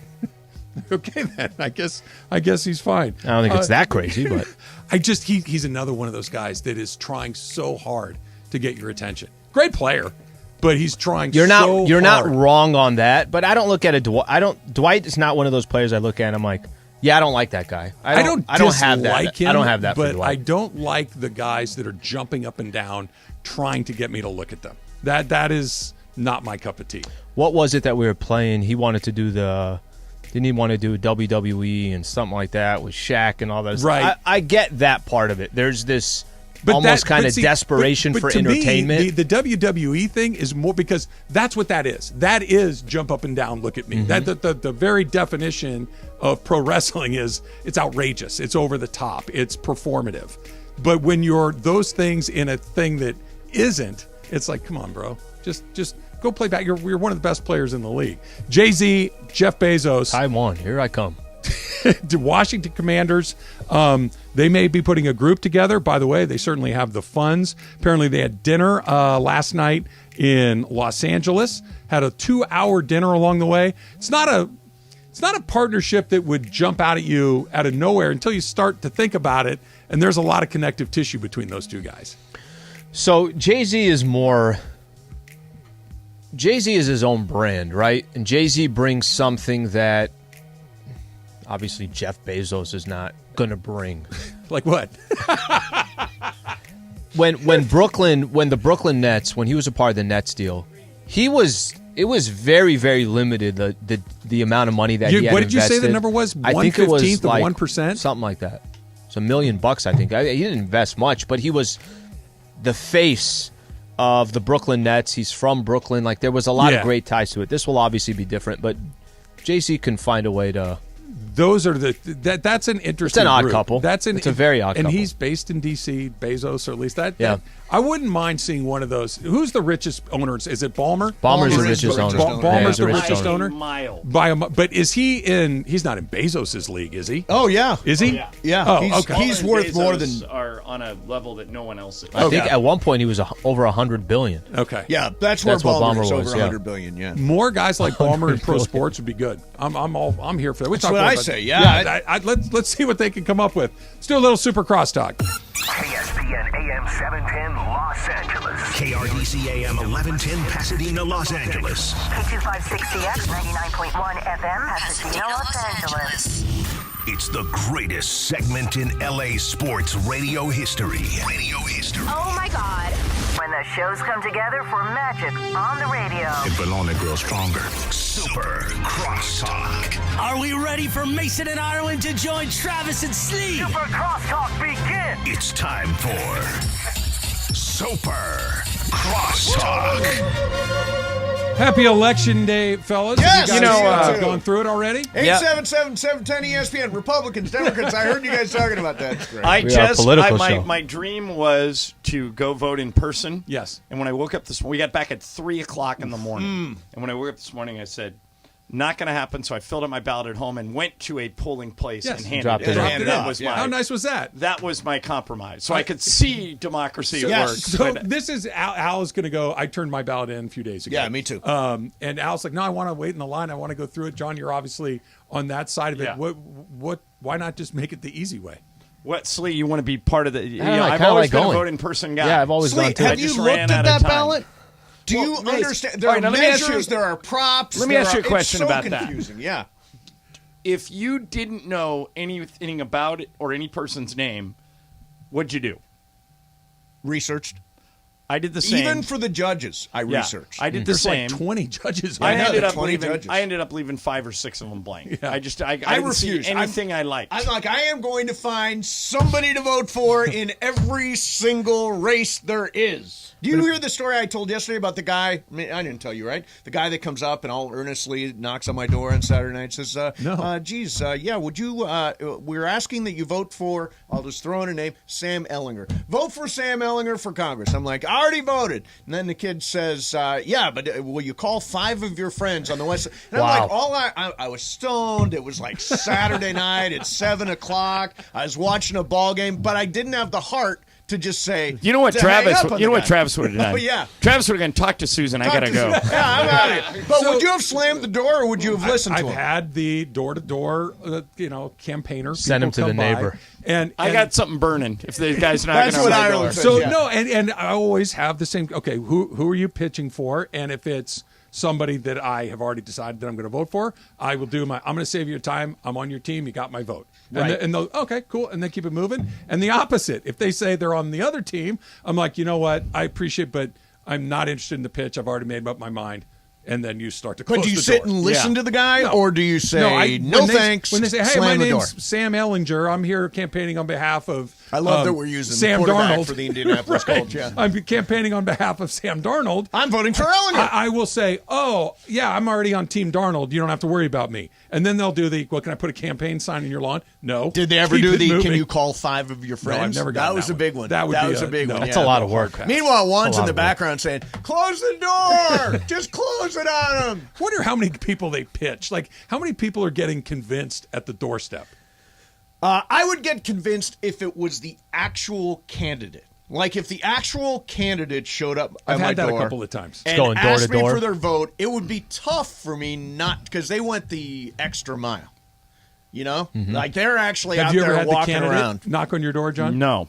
I've met a few of them just at events, but no, nobody's ever knocked on the door. I've had one, like city council kind of situation. Yeah, sure. I literally think he knocked on every door in the whole city. I think the only thing okay at the front door is Girl Scout cookies. That's Have it. you guys Girl ever Scout met cookies? Absolutely. a president, either while he was president or before or after? Once for me. I'm up to 3. I met Donald. You know what? 4. Because I did a sideline interview with Trump. I've spoke with Donald Met Trump on the phone. both Bushes, Obama, and Trump, and was pinned against a tree when Reagan came through on a golf course. Let's see. But didn't get to talk to him. Reagan, so I was, and I don't want to get political here, but I was the president of the Young Republicans at Bowling Green State University. Yeah, and I introduced Reagan, so I got to meet Reagan. That was the first president. That boat has tacked. Yeah. I interviewed Jimmy Carter. I interviewed George W. Wow. I never met Bush the father. I met Clinton. Never met Obama, but met Trump.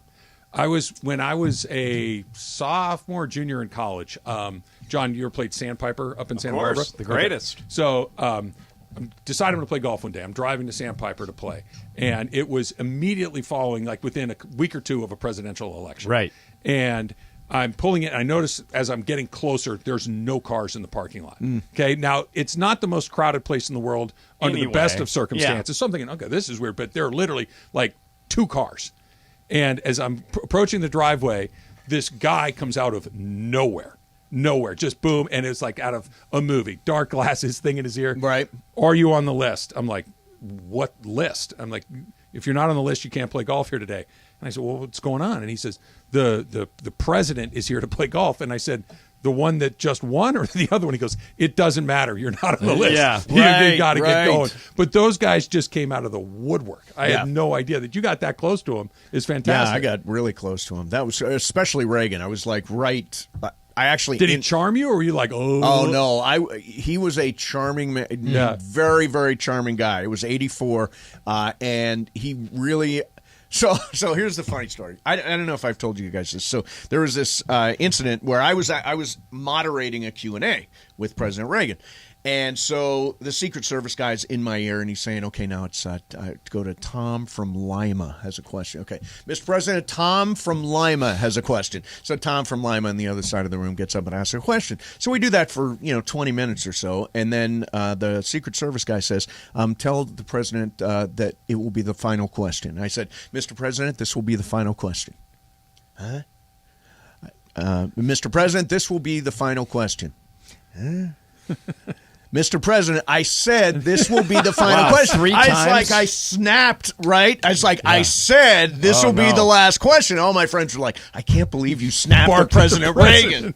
So I was put in a position once where George W. Bush was the governor of Texas, and I was at an Astros game, and I was working the game, and they said, hey, go ask Governor Bush if he'll talk to you.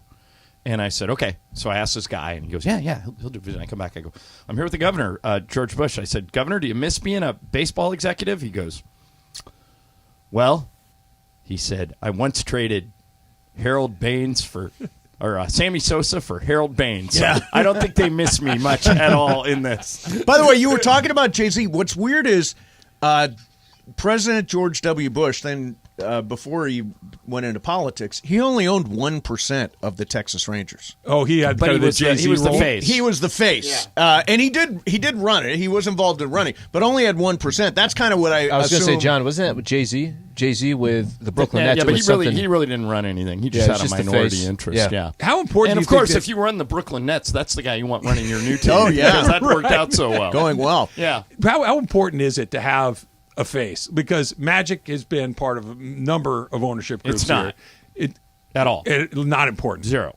Matter of fact, some of the most well-run teams are dictatorships that don't have a face. Or just people that don't have a face. I mean, just generally speaking, guys that own the team who you don't know what they look like. Like, I'm trying to think. I couldn't pick Mark Walter out of a lineup. No, me either. I couldn't. I could. I couldn't. I would have no idea who he Yeah, is. I know who he is, but I don't know what he looks like. You guys don't? You don't? I don't. Wow. Yeah, I do. Yeah, I do not. Yeah. I know what Stan Kasten looks like. Yeah, no, for sure. Mark For Walter's those guys. sitting next to Magic at every game.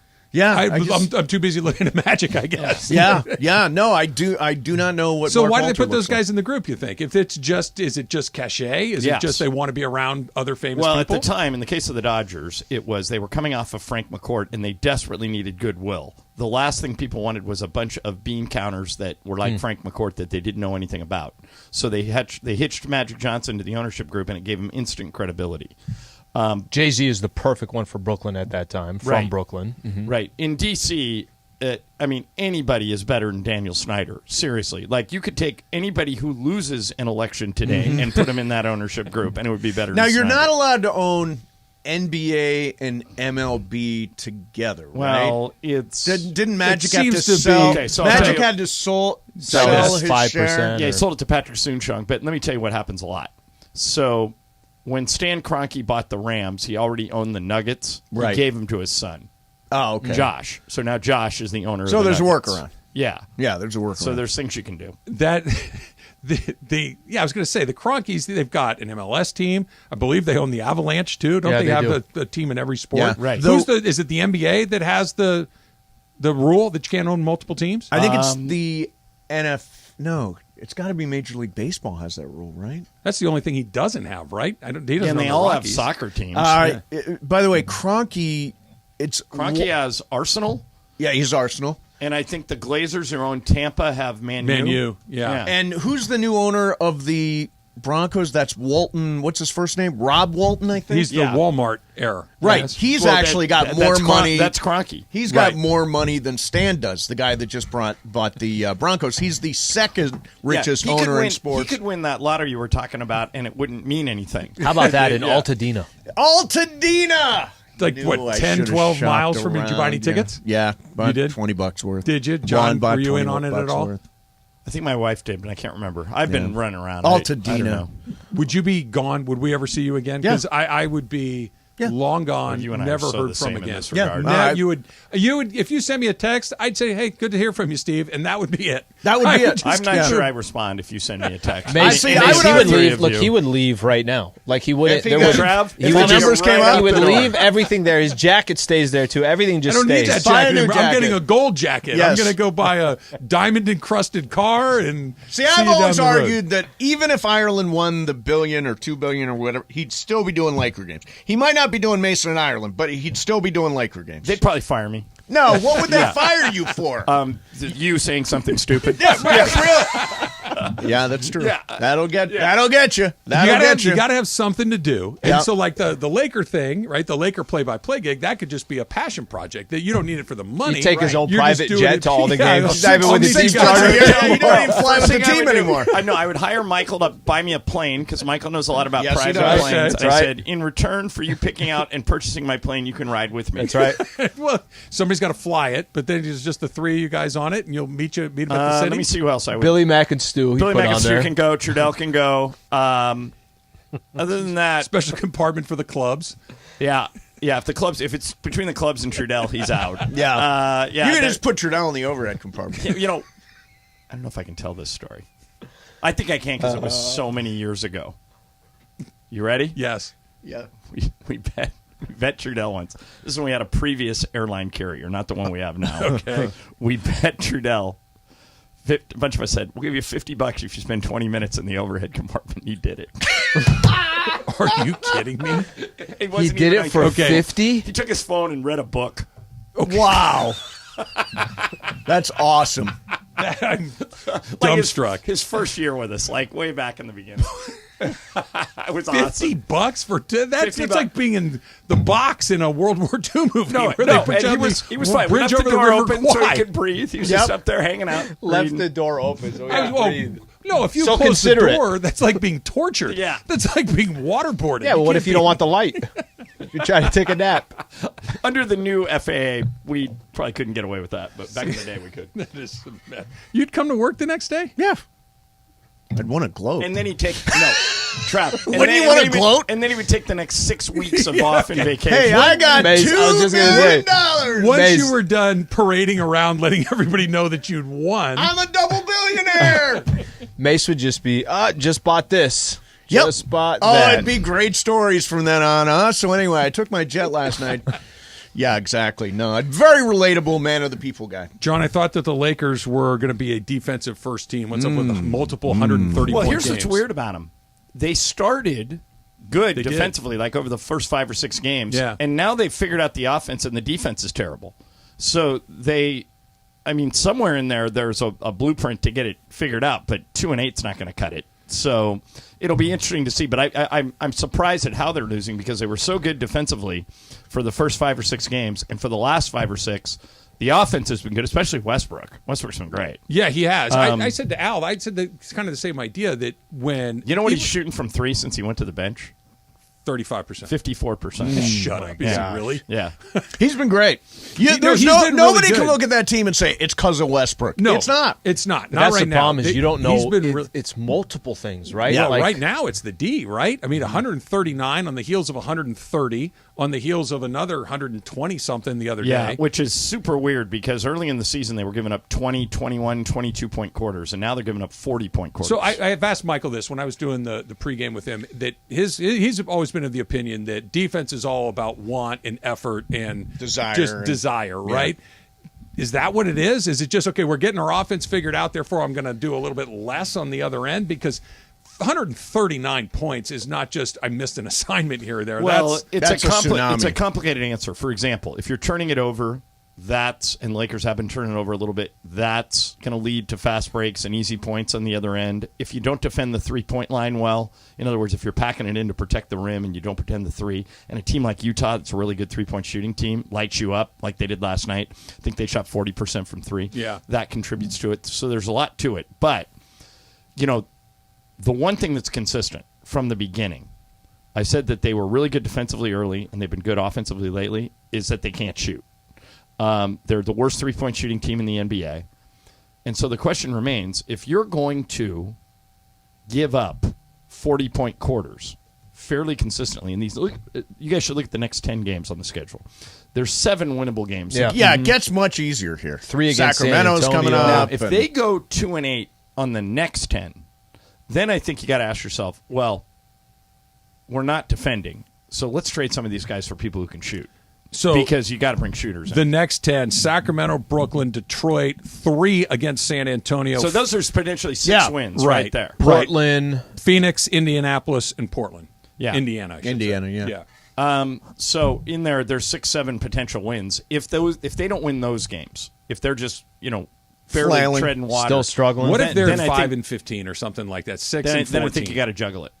Juggle the roster? Yeah. That's all you can do, right? I mean, they're holding off because they only have one big move they can make. Right. But you wouldn't use that big move. I wouldn't use that big move on a 5-15 team. Well, here's what makes it complicated.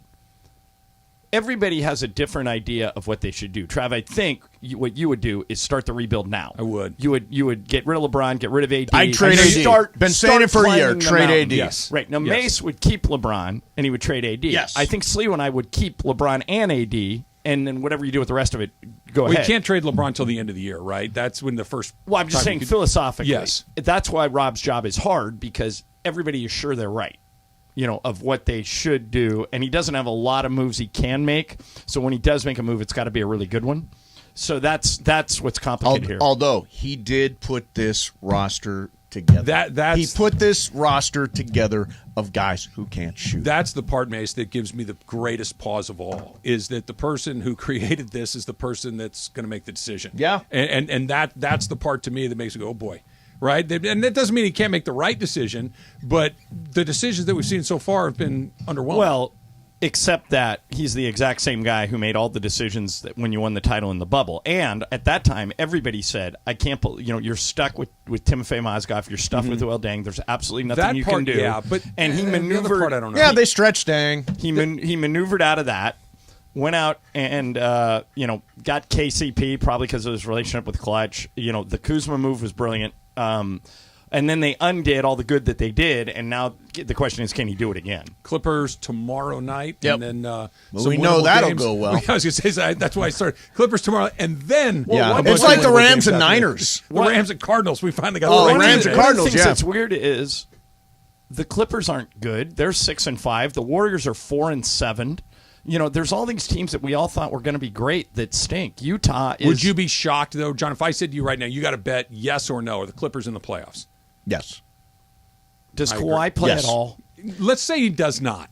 I think they're a playing team. Okay. Didn't they do it last year? Yes. Without playing, but then they didn't get in, and then lost to Minnesota. Same question with the Warriors. They're going to make the playoffs. Yes. Yes. Yeah. So I agree. They're off to a really weird / bad starts. Yeah, I think Clippers make the playoffs. That's gonna go trend in the other direction ultimately. Although and that means somebody else is coming back. So Kawhi out indefinitely. Yeah. So what I like to say, Trav, is people say, "What is going on with the Lakers?" They say we're only 3 games behind the Warriors. True, accurate, and true. Mason and Ireland coming up next. We'll see you tomorrow.